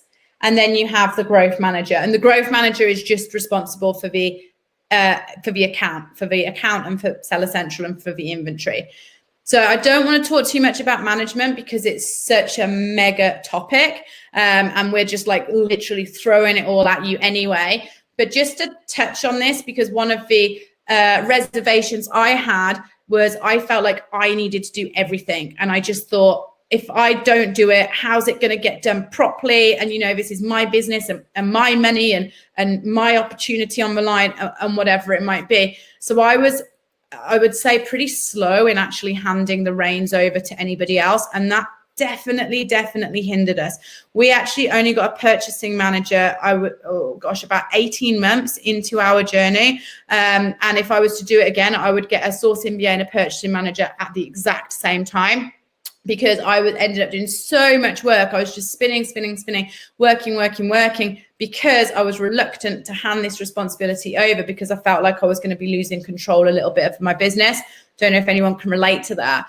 So these are the things that we have in place as far as management of the team is concerned, so that I'm still got eyes on the business. I still know what's going on, but I'm not needing to be in it and doing it every single day. So we have weekly reports to give us a business overview with our senior management team. So Kev, I think, actually just previously showed you a screenshot of a weekly report that he would use with his senior management team. We have something very similar, and we run a senior management team meeting once a week, every week. The senior managers, so the purchasing manager and growth manager, prepare that. So they fill it with all of the necessary KPIs, all of the information, so we can literally just look at it, go through it together, any issues we can resolve, and it gives us a really great overview of the business. We also have a weekly team meeting. So the weekly team meeting is literally everyone. So it's us, the purchasing manager, the growth manager, and all of the sourcing assistants. And the reason that we do that is basically everyone works virtually. So they all work on their own. So we kind of do it to boost morale and just make sure everyone's okay, and that everyone realizes how valuable they are within the team. And we always talk about things about, what direction the business is going. We talk about our KPIs, we talk about our targets, we talk about, personal things. We've got personal things going on. It literally is like a team meeting that you would physically have, but we can't physically have it. We have it virtually instead. I guess with the weekly team meetings, you don't necessarily need to do them every week, but we do. It's 30 minutes a week, and it's great for everyone to feel so connected. And we always do it on Zoom, and it's mandatory to have your cameras on so that everyone can see everyone else. The growth manager liaises with Seller Central and the warehouse. So the growth manager is the one that's emailing Seller Central back and forth, which is a massively time-consuming exercise. So they take care of that. The purchasing manager manages the sourcing assistants, and we run monthly appraisals for our senior management team. So that's like the structure, and that's how we've been able to delegate things out to still have eyes on our business at any time and know exactly what's going on, but without having to be on top of everyone and feeling like we need to be in control. So this system and the way that this is structured means we still feel completely in control of the business, but we just don't need to be in it all the time. Okay, so scheduling. I really just wanted to talk about this topic, again, in relation to the roles and all of the tasks, because I've just gone, and I wonder if some of you are watching this and thinking, oh my God, I'm not doing like 50% of those tasks that I just went through in the tasks. And that's absolutely fine. But I wanted to break it down further and go into how you can schedule it. So scheduling is really important for you to do, and if you have a team, for your team to do. So when you schedule things, what I found with running an online business or any business is that you can get really easily distracted. So you can get overwhelmed, you can get distracted, you could end up responding to emails, you can end up getting responsive to Seller Central. You could get something come in that says, well, not Disney so much now, but you get something come in that says something's got a sale, and you're in the middle of doing one thing, and now suddenly you're like, oh my God, but there's a sale, so now I need to do some sourcing. And you just end up all over the place. And if you end up all over the place, you're not going to move forwards. So it's really important that you schedule your time. And once you've learned how to do that, it's important that you set that example to your team as well and help them schedule theirs. Even now, guys, I have a meeting with my team tomorrow morning at 9:30 in our in Resource Worldwide, and we are having a scheduling meeting to schedule the following week and breaking it down into what's everyone doing Monday, Tuesday, Wednesday, Thursday, Friday. We changed a lot of our processes, and it means that our schedules need to change accordingly. And then I'm going to follow up on Monday. It's that important, because otherwise no one really knows what they're doing because they're being reactive. So what tasks you complete on what days, put them in your schedule, commit to them, and don't get distracted with other things. And I'll go through a little bit more about that in the next slides. But having a plan means you're not reactive, and it means you're not firefighting. Right? You're being purposeful and you're moving forward because you're following your plan. And you'll notice the things that you felt needed like instant attention actually don't need instant attention anyway. So control your time instead of your time controlling you. And if you have a schedule that you follow, that's exactly what will happen. So things to consider. So I was with Kev, like I said, on Monday and Tuesday, and every time I'm with Kev, I learn like an insane amount. But one of them is that Kev has deep work sessions. I literally love the fact he called it a deep work session. For me, like in my mind, just saying, right, I'm going to have a deep work session. There's just something very serious about that. So I didn't want to coin the phrase deep work session because it's already trademarked to Kev and Massive Action. But have focus. It is actually a book. Deep work. Deep work, amazing. So have focused working sessions. So 45 minutes to an hour, and then take a break and do another one. So Kev was saying to me that he does an hour in the morning, then he does, you know, the other things that he needs to do with his team or whatever it might be. Then he has lunch, and then he'll do another hour session in the afternoon. So the concept is the same. Have an amount of time that you work for that's not less than 45 minutes, but not longer than an hour. Then take a break, then have your next one planned in. Make sure when you've got these sessions that you don't have any distractions. So don't have your phone with you. Switch your emails off. You can do it on your computer. I do it all of the time. I put my phone on airplane mode. I deactivate my emails so that if a new email comes, I can't see it. I turn Slack off. I turn every notification off. I'm not on Facebook. I turn Skype off. I just concentrate on the task that I need to do. Always plan the next day, the day before. So always know what you're doing the next day, the night before. And then always plan the next week, the week before. So I do this on Fridays. I used to do it on Sundays, but it started to interrupt my family time a little bit. So now I do it on a Friday. And then have set and specific times for things such as checking Slack or checking emails. If you're with a prep service and they use Slack again, you can very easily end up in turmoil of communication with the warehouse, but it's important that you're able to action anything they ask you in a timely manner. So if you set it, you could set it like 1 p.m. every day or whatever it might be. You check and you check Slack, and then maybe again at 5 p.m. or 6 p.m. Just organize your time so you've got set times of when you're doing things and get that into your schedule. So schedules to show you based on the roles that we discussed. So this is how a sourcing schedule looks in our business. We have all of the days of the week down the left-hand side, and then across the top, we have the different tasks that need to be completed. Now with this schedule where it's got website 1, 2, 3, bonus site 1, bonus site 2, that schedule I want filled in before the week starts. So if that was for next week, I would want this filled out by Friday. And I will work with if I'm doing it myself, obviously I'll fill it out myself. If I'm doing my own sourcing, I will work with my sourcing assistant for the first 3 to 4 weeks on this schedule with them.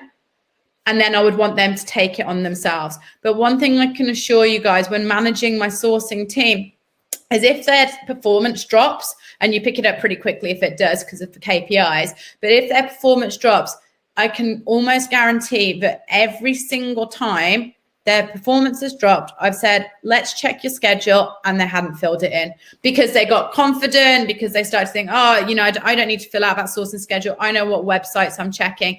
And it's absolutely mandatory because it makes sure that every website gets used properly, that all of the websites are sourced properly. And again, it gives you eyes on what your sourcing team are doing in the business. So this is a really key part for you to manage yourself if you're sourcing, because you've planned in advance which websites you're looking at, making sure you've done your newsletters and your hot deals every day, and for you to manage your sourcing team. Purchasing schedule. So this is a little bit different because it's blocked off, but you can see that we have every day. So on Wednesdays, our purchasing manager does the development calls with the sourcing team, but every day, first thing, because of the time difference, our purchasing team are based in Serbia and our sourcing team are based in the Philippines. So because of the time difference, and this would be different, obviously, based on your time zones, between 9 and 12, you can see that it's the same thing that gets done every day. Then there's the break for lunch. And then after that, the afternoon is to take on a major task. So the afternoon is there for a weekly task. We make sure we leave 2 little breaks, so Tuesday afternoon and Friday afternoon, because they are catch-up sessions, because inevitably things will happen that you haven't planned for, that you haven't put into your schedule. So you put your catch-up sessions in. And then very similar for the growth schedule. Our growth manager only works 4 hours a day. It's an important daily role, but there's not as much to do as the purchasing manager. So again, we have a mandatory everyday task, and then the rest of the week is split into completing the other tasks. And the reason that's important as well is because it gives a block of time to focus on, concentrate, and complete the tasks that need to be done.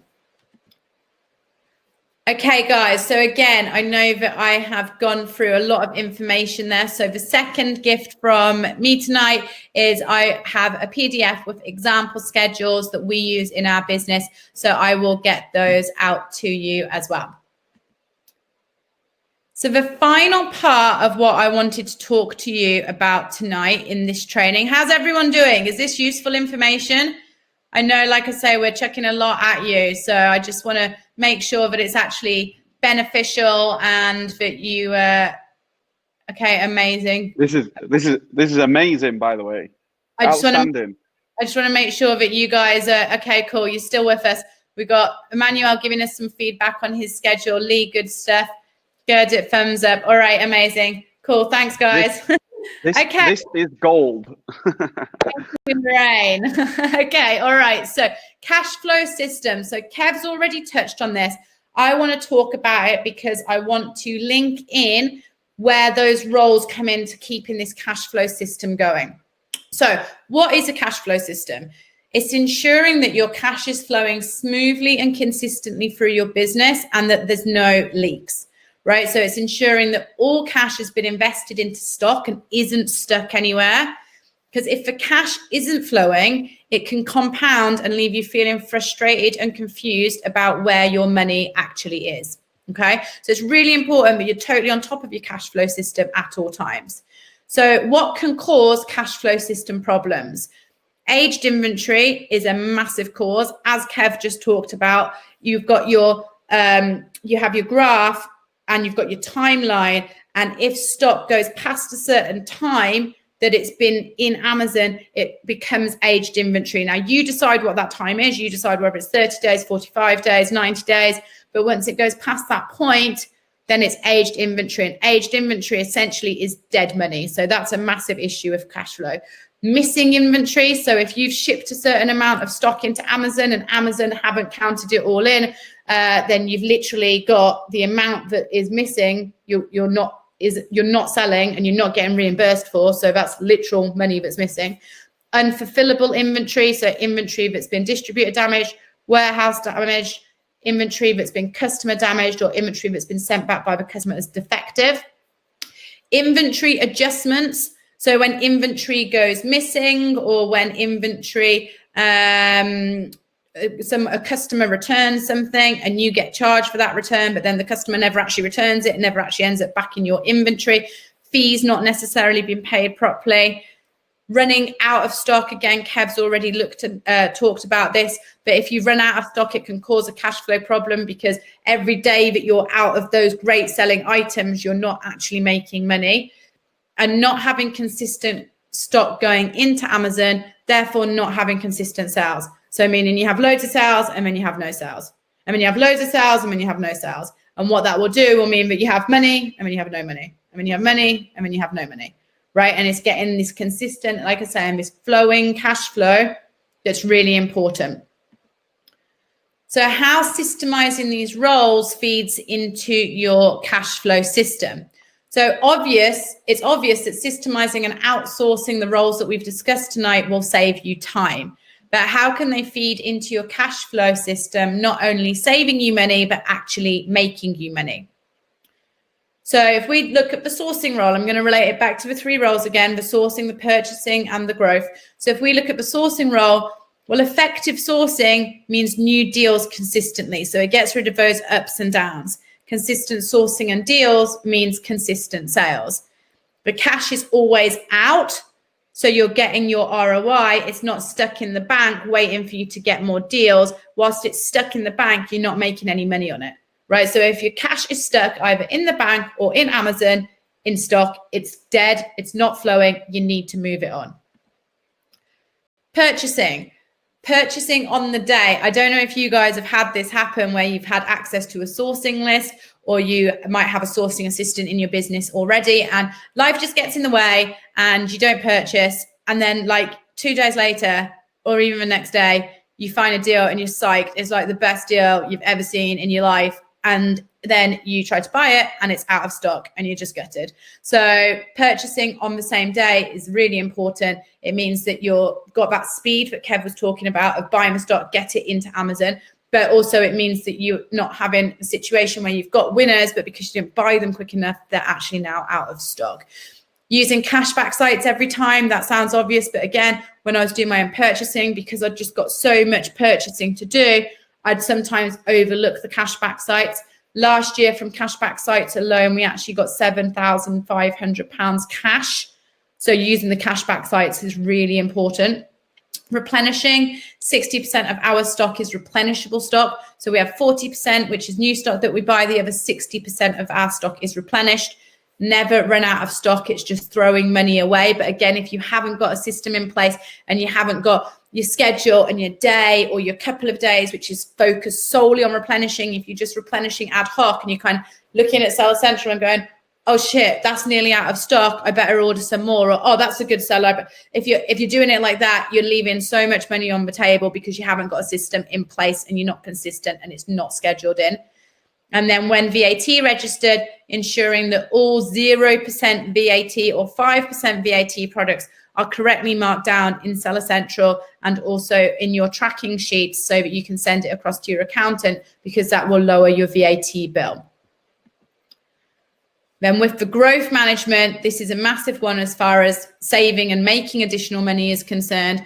Making sure the inventory is moved on, like we talked about, making sure that the shipments are reconciled and the stock is accounted for, making sure that all reimbursements are paid, missing inventory is found, damaged inventory, the responsibility is placed in the right place, customer returns that don't get returned are identified, making sure that all the Amazon fees are correct. We actually just had it in our own business recently where Amazon had been charging us to dispose of distributor damaged products.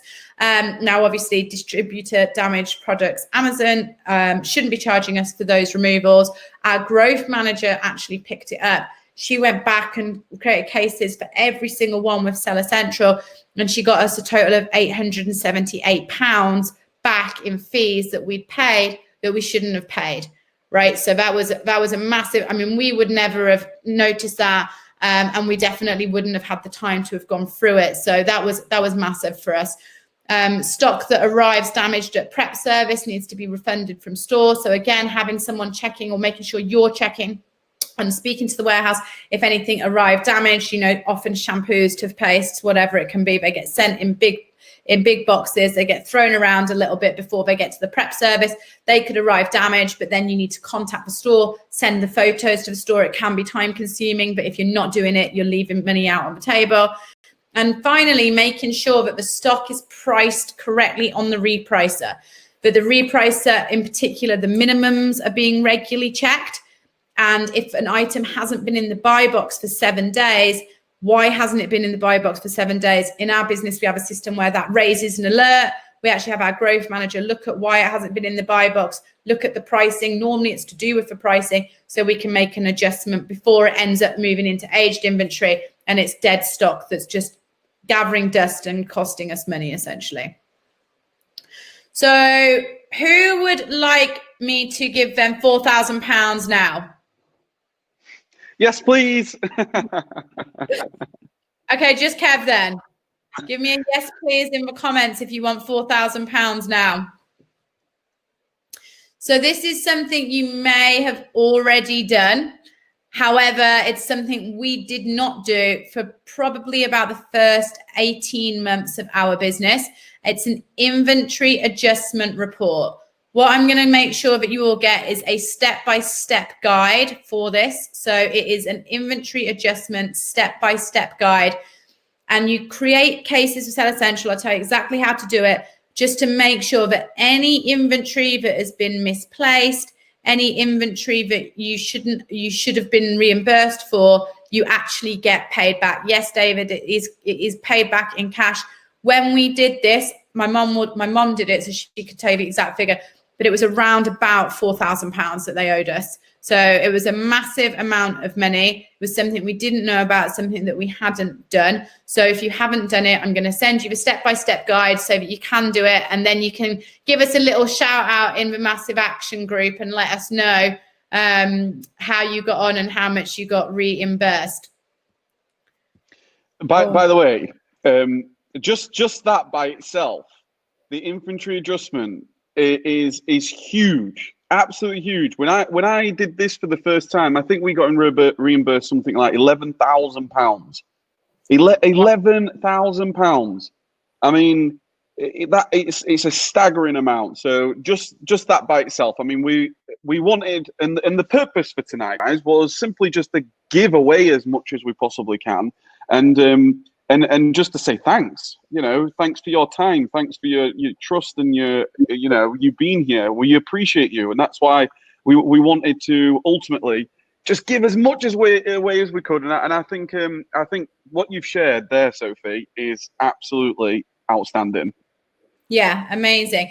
And one extra thing, because Kev did it and I didn't put it into my slides, but I also, and I'm going to drop the link into the comments. So this is a case of first come, first serve. So if you're watching this on the replay, I think we're probably going to have to close it for you guys. So I'm sorry about that. But I also would like to offer 3 30-minute consultation calls. So this will be directly with me. I'm going to drop the link. When you click in to book it in, if you can just make sure that you put webinar in the questions so that we know that you've come in through the webinar. So I'm going to put that in a second when we finish as an additional gift.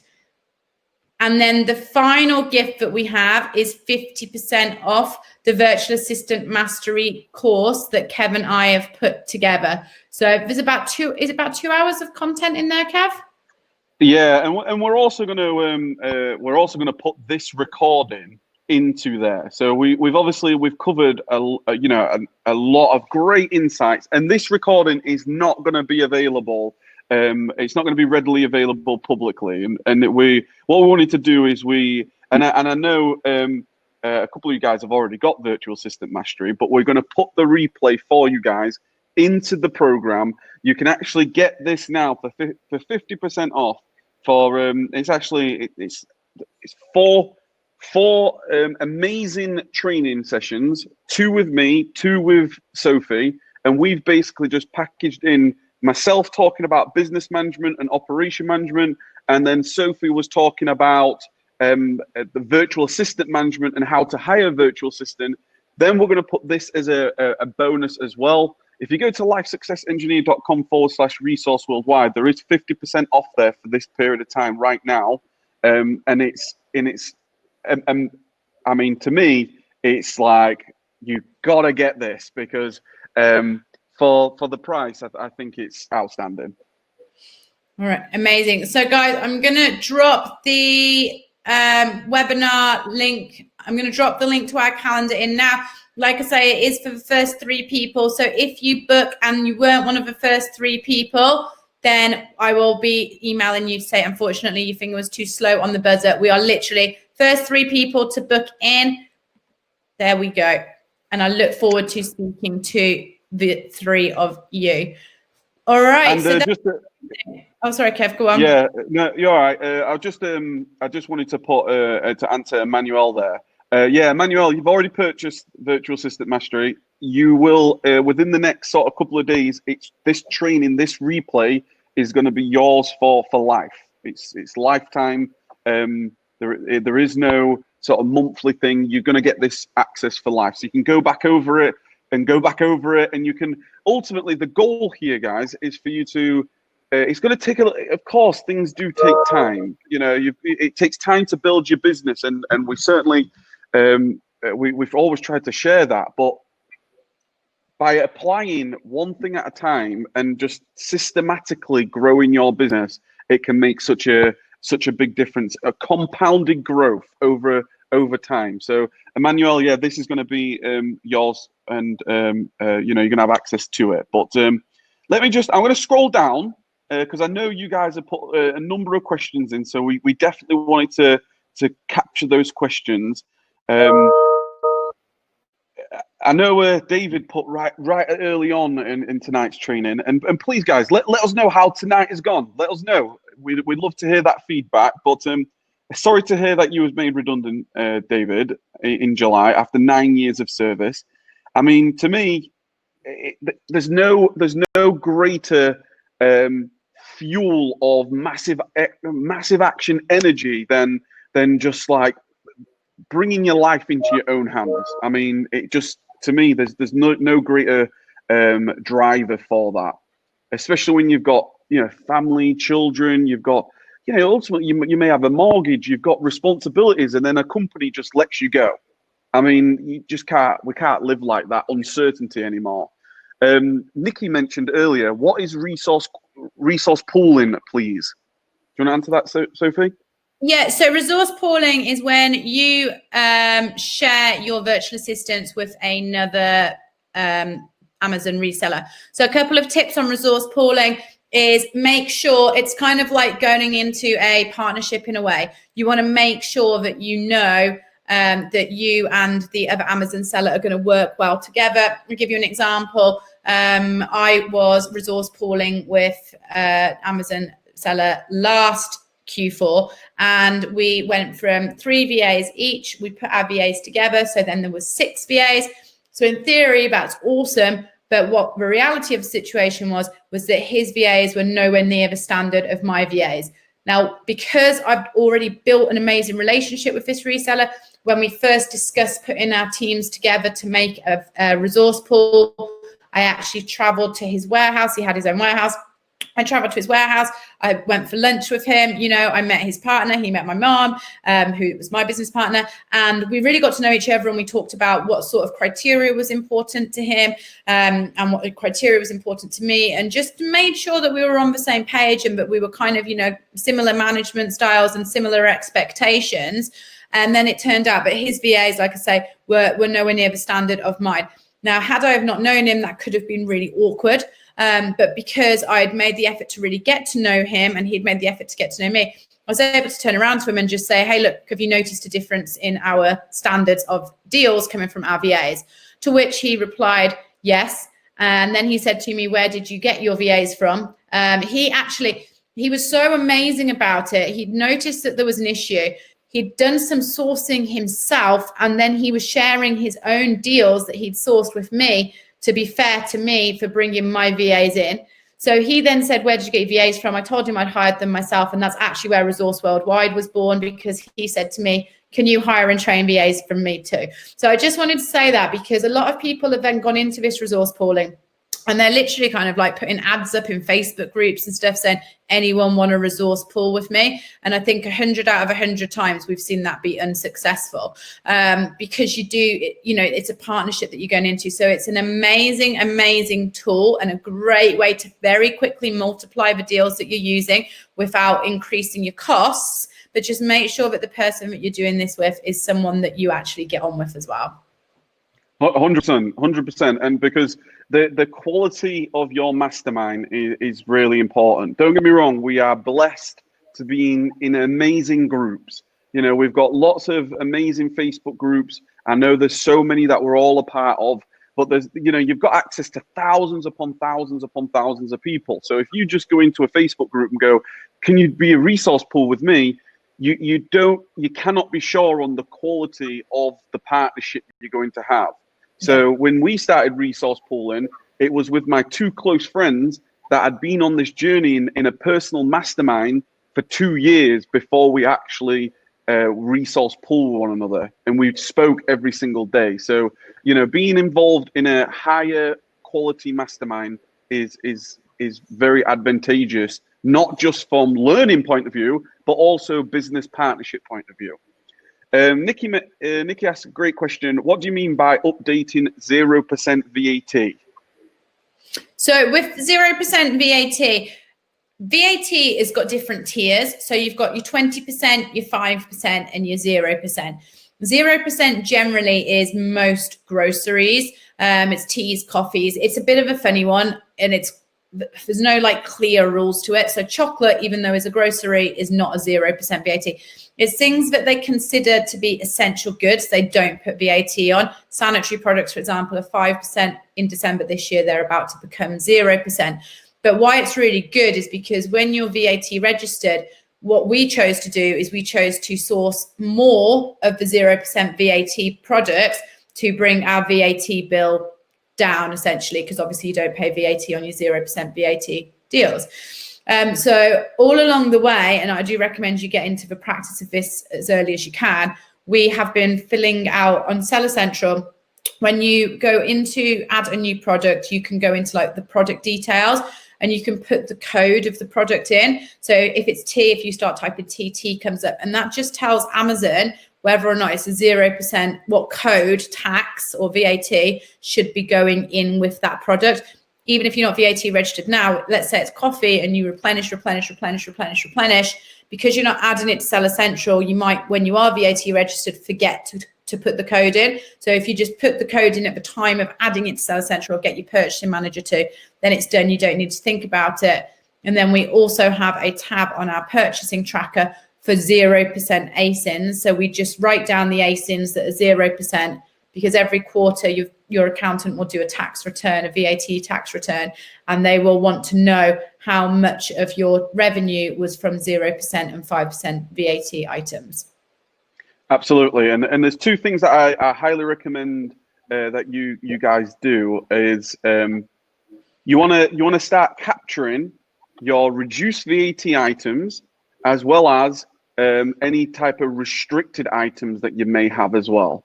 And what we have tended to do in our purchasing sheets is we've got a tab for all our 0%, all our 5%. Even if you've just purchased them for the first time, just keep them in the history.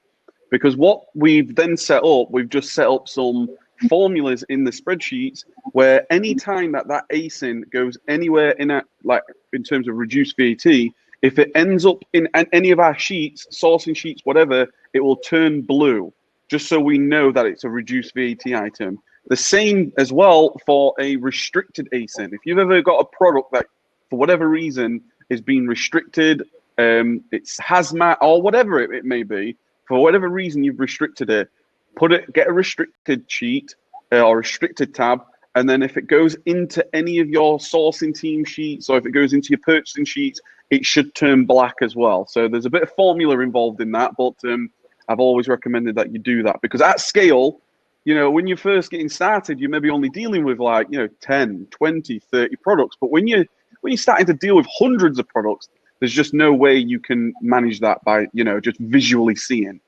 Natalie said, how do you know how often stores change their inventory? So just from sourcing them, you'll start to see it, or your VAs will start to see it as well. So for example, Ocado is one that we would put down to source from regularly, because I think they've got like 111,000 products or something nuts like that. So they're constantly changing the offers on their products. Like honestly, but Ocado, I'm sure sometimes change the offers like on a daily basis. So they're constantly changing the offers. So that would be an example of a store that I would want to have sourced from weekly, because their offers are changing all the time. That's why even saying Ocado, what you look at today will be different to what people looked at yesterday. It changes that frequently. So just by sourcing, you'll see. Any tips for preparing for the VAT threshold? How does this affect calculating profit on products? It's a great question, that. Do you want me to answer it? Yeah, you can answer, and then I can put my 2 cents in. Yeah. Okay, so as for preparing for the VAT threshold, get excited, because when you get to the VAT, like I say, it means that you're scaling. So many people are like terrified, and they're like, oh, I'm just going to run a business that turns over 85 grand.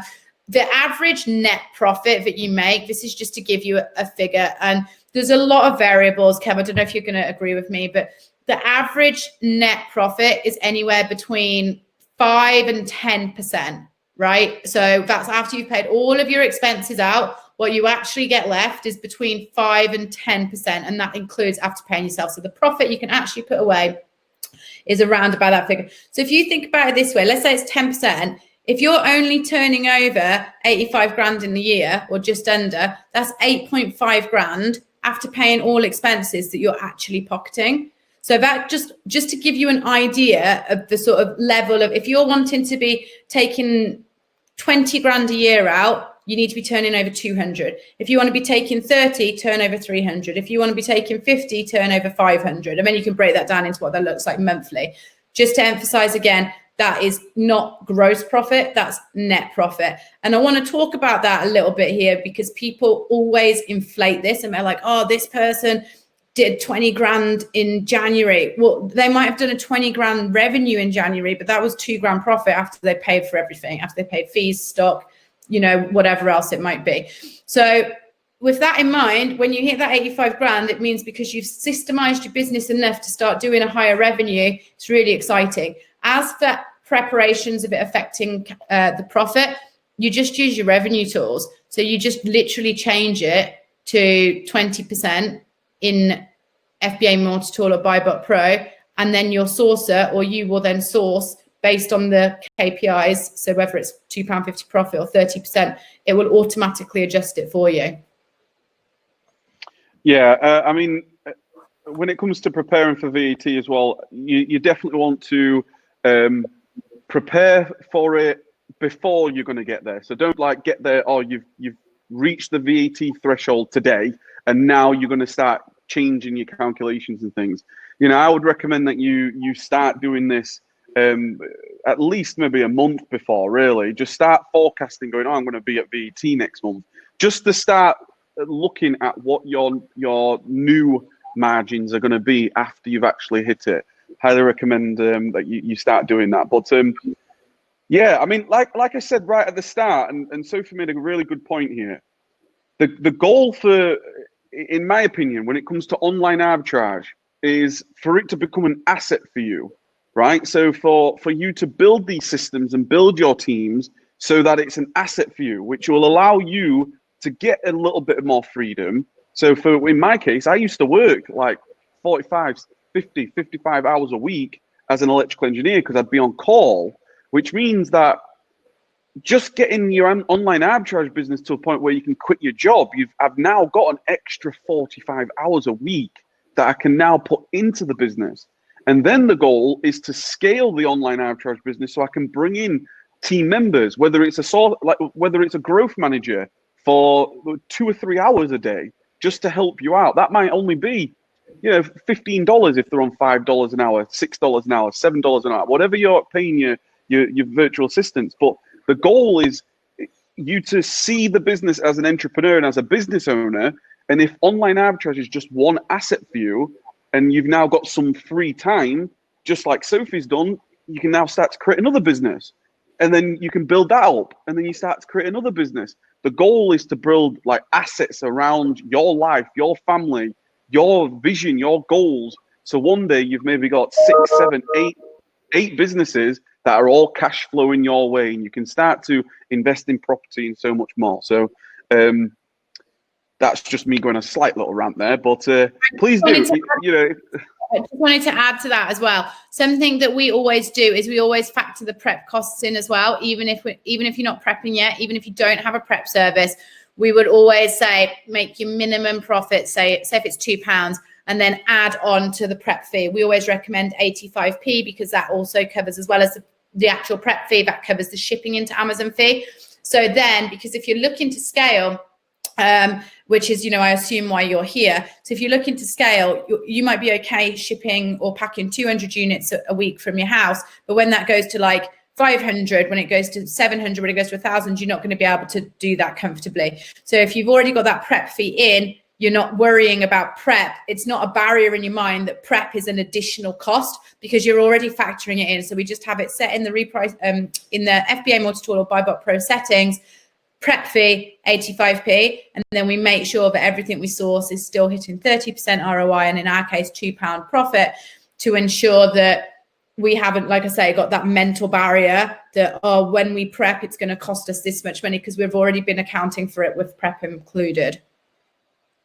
And one thing I just wanted to jump in here, guys, and it's just a kind request, please. if you have really enjoyed this, if myself and Sophie could ask for anything, it would be get out into the Facebook group, into the Massive Action Mastermind Facebook group, and tell everybody about it, how amazing this training was, and lose your mind in there and say, oh my God, if you've got 2 hours, put that 2 hours in this training because it was that amazing. That would really help us out. We'd really be thankful for that. Don't worry, we're going to get through. Pounds. And you get £4,000, yeah. Steve just said, can you expand on repricer, please? Is there anything specific you want to expand on there, Steve, or just in general? Just let us know if you could, please. Emmanuel says, where would the senior VA fit into this structure? So I think at the time of you doing your training then, Sophia, I think Manuel he asked that question at the time where you showed the structure of us, purchasing manager, growth manager, and senior assistants. And I think, Emmanuel, at the time when you put that question in, a senior VA is basically either your purchasing manager or your growth manager. The reason why I originally called them a senior VA is because they're basically like a team leader. They're like, if you imagine a sourcing assistant as like, I don't know, like level 1, then a senior assistant is like a team leader, level 2. And the two different roles in a senior VA is a growth manager and a purchasing manager. I think that's ultimately what you was referring to at that moment in time. And then he says, what about an admin assistant? Is this role necessary or not? So admin's covered in the roles that we discussed. So if you think about the admin that's involved in running your Amazon business, you've got things like responding to customers. So that comes under the growth manager's role. If you look at things like dealing with Amazon Seller Central, again, that comes under the growth manager role. Admin, as far as checking that things have arrived at the prep service, that comes under the purchasing manager's role. So within all of the different roles and responsibilities, all of the different bits of admin are distributed out. Okay. And then Steve just mentioned in there saying about the repricer, just in general, how does a repricer work? Okay, so, there we go. So just in general. Okay, so Steve, as far as repricing is concerned, when you get an item, you're going to buy it and you're going to set a sell for price, and it's going to make you, let's say, for example, 35% ROI, but your minimum profit that you would be happy to go home with might be 25%. So repricing means you can set the minimum profit that you'll be happy to go away with, and then the maximum. So let's say the maximum that you put on it is like 40%, and the repricer will compete with everyone else within that region there. So anyone else that's selling it between the 25% and the 40% that you're happy with, the repricer will match it. It just means you're not having to go on and constantly reprice. If somebody's undercutting you by a penny, your repricer will just match them. So when undercuts you, your repricer will match them. So your repricer works for you to make sure that you're in the buy box as much as possible. Yeah, it's an essential tool. I highly recommend anybody that's selling any more than 15, 20 products, you should be having a repricer, because it'll ultimately make you money, because you just can't reprice manually by yourself. You know, you just won't pick everything up, and it just becomes impossible, and you actually end up losing money because you'll be repricing manually. You'll change your price. You'll go away, do your thing, whether it's work, sort the children out, go for a meal, whatever. You'll come back 2 hours later and the price has changed again. So it's essential to have an automated tool. Nikki said, what newsletters do you use, and what do you mean by hot deals, please? So the newsletters is literally every single store that I source from, I'll always sign up to the newsletter. So with our sourcing VAs, we get them to create a new Gmail account. We get them to sign up from our list of stores, and then also any extra stores that they find, we get them to sign up to the newsletters. Or if you're doing it yourself, create a separate Gmail account and do it yourself. And you'll see that in promotions, every time they've got something on, it will go into there. I'll give you an example. Today, I was actually creating a video for so I've just updated all of our sourcing assistant training, and I was creating a video on this particular topic, and I went into our Gmail, our promotions Gmail email address, and I think I'd had something like 48 email newsletters, and this was only at 2 o'clock this afternoon, so since like midnight last night, and at least 5 of them were really good discounts on some popular sites that I would have definitely used. So it's, if you're not signed up to newsletters, it's just low hanging fruit. It's a good way to get in and find places that have got sales on and that have got deals on. And the same with hotukdeals.com. So it's hotukdeals.com. And it's just a deal site that people in the public, they'll find something that's on offer and they'll post it on the site. Sometimes it's localized to stores. Most of the time it's online. And again, in particular, in the build up to Q4, if there's a sale coming on in one of the major stores, normally we heard about it first because it was posted on this deal site. Yeah, I mean, it's definitely a powerful thing to do, because sometimes when you're on an email list, they may send you a coupon code. They might send you an actual discount code, which they don't have readily available because you're maybe an email subscriber. So these are the things to look out for. I mean, to go one step further as well, there's different tools that you can test. That, let's say, for example, there is an out of stock item, right? If there's an out of stock item, yes, you can put it on an out of stock list and you can check that out of stock list if you like. But there is tools that you can use, and sometimes the website does have like notify me when back in stock, where you could just put your email in and then it will just shoot off an email, I'm back in stock. Or there's tools that you can test, like one tool's called Visual Ping, and visualping.io is a tool that you could test. Basically, you put the URL in and it will come up with the URL, and then Visual Ping allows you to select an area of the website page, and if it detects a change in that website, it will send you an email. So if that out of stock changes now back to the price, it will send you a notification. So the goal with all these sort of methods and strategies, newsletters, sourcing assistance, resource pooling, replenishing, is basically to keep fueling your business, as many potential leads coming in as possible. Yeah. Jackie said here, do you print out all your invoices or just file them electronically? Me personally, I file them all electronically. So we put them all on Google Drive. We have our Google Drive arranged as per annual accounts, and then VAT period ends period, VAT period ending, and then in those folders we then have the months, whether it's June, July, August, and then we have them all referenced. It's really simple as that. And on our purchasing sheet, we reference absolutely everything we purchase, so that the invoice is then referenced as per those products. So when we need to find it for whatever reason, I can just simply search into Google Drive. Yeah. Right, I think. Let me scroll back up a little bit more. Another one from Nikki. Which repricer do you recommend, please? So we use Repricer Express. I've used a couple, and Repricer Express definitely is the best one. Kev, I think you've got a link to have a free trial with it as well, haven't you? I do, yeah, I do. I'll have to get you the note. I think it's onlinearbitragemastery.com/Repricer Express, and you'll be able to get yourself 30 days completely free. And I'll try getting that link for you if you're interested in it. All right, so we've just got another couple of the questions are cranking now.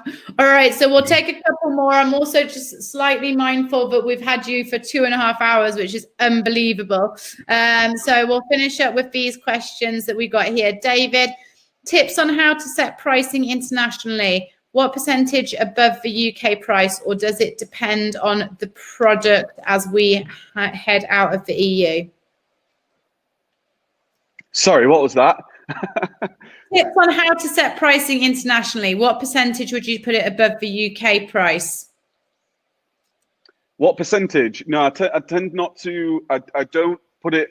I don't increase as a percentage. I usually do as a fixed cost instead.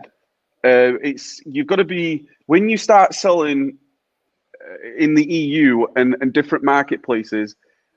You have to make sure at any sale keep looking at the different fees and the different things that Amazon are doing, because it's always varying, it's always changing. They're always doing different things, and it's very, especially in this turbulent time of Brexit looming, and they're coming out saying, have you got your VAT certificate for this country and that country and this country? So I would always recommend that you definitely, if you start selling in the EU, to check every single fee and every single order to make sure you're covered. A fixed price in sort of general, we were putting up as sort of £7-8 as a fixed price. Yeah, totally agree. Same. Not a percentage. If you do a percentage, you're going to start going down a bit of a tricky path, because if you increase by 10%, well, that's different if you're selling it at £15 or €30, or it changes. So you've got to be a little bit careful. Also, with selling in Europe, you can be selective about what you sell in Europe. You don't need to sell all of your products. Yeah. You literally can just, so we do this. We don't sell very much in Europe at all now, but we do have some select products. So we always test across all marketplaces. And then the ones that sell well in Europe, we will continue to sell in Europe. And the ones that didn't, we just get rid of, because it can be a bit of a headache, like Kev said, as far as the fees and that are concerned. So as long as we know it's selling well at the right price and we've got it set up properly on the repricer, then we'll sell it. But just like Kev said, keep an eye on the fees and just test it. Don't assume because something's sold in Europe, it's sold for a profit. Just check it. Okay, where can one find a list of all 0% and 5% VAT on products? Don't know. Can you let me know if you find one? However, wholesale, you'll see that the majority of wholesalers do actually state whether it's 0% or 5% or 20% VAT. But as for an actual list, I mean, I've looked on the government website, etc. I think it changes every time there's a new product. Obviously, new products, they get new VAT ratings. It's very obscure though. Things like chocolate spread is 0% VAT, but chocolate is 20%. When it comes to VAT, the crazy thing is here. I mean, you speak to your accountant, and sometimes your accountant doesn't even know. I mean, that sums VAT right up. But I would just always as soon as you can start capturing as much reduced VAT items as possible. Whether you start requesting VAT receipts. Sometimes even if you're not requesting VAT receipts yet and invoices, because you don't need to at this point, even when you're doing grocery orders and things, sometimes they'll put like a star and it will say these are the reduced VAT items. So start looking into that. But overall, guys, I really do hope that you enjoyed this. I mean, it's been a pretty epic, nearly 2.5 hours. Myself and Sophie, we just wanted to. We wanted to catch up with you guys live, and I know Sophie's been doing an amazing series on a weekly basis, which has been answering so many different questions. But we really do appreciate your time, and we are so thankful that you've spent your Thursday evenings with us. Like we said, if you are interested in the virtual assistant mastery, it is 50% off, and the recording of this will be in there for life, so you can always go back, because this recording will completely disappear. Just as a recap, we've given away so many things. So if you are watching this back on the recording, then it might not be available anymore. We've done everything from giving away free Tribe of Arbitragers books, free calls with myself and Sophie. Sophie's done an amazing amount of schedules and task lists.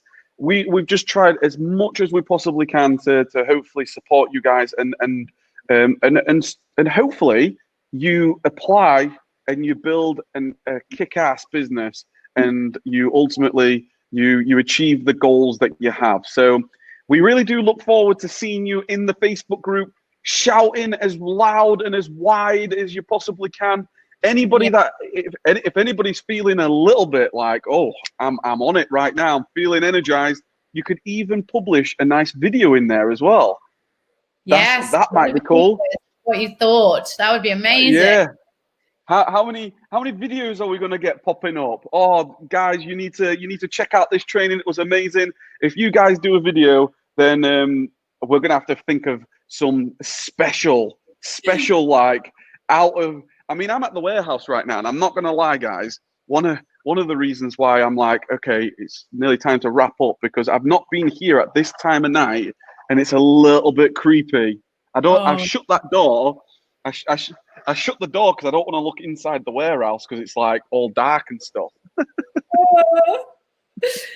Yeah, but anyway, it's very quiet around there. Yeah. Ooh. But really appreciate it. Emmanuel, kick-ass business, here we come. Yeah. David says, thank you both, FBA legends.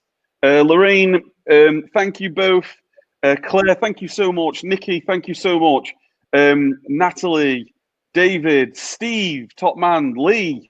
I really hope I don't miss anybody, but there's so many of you guys. It's so amazing. We reached all around the world. Thank you guys so much. Have a great evening. Been amazing. And as Thank always, you. See you guys. Thank you so much. And we've got to do this. We have to end this because this is the way we always end. Keep taking massive action. Bye-bye, guys.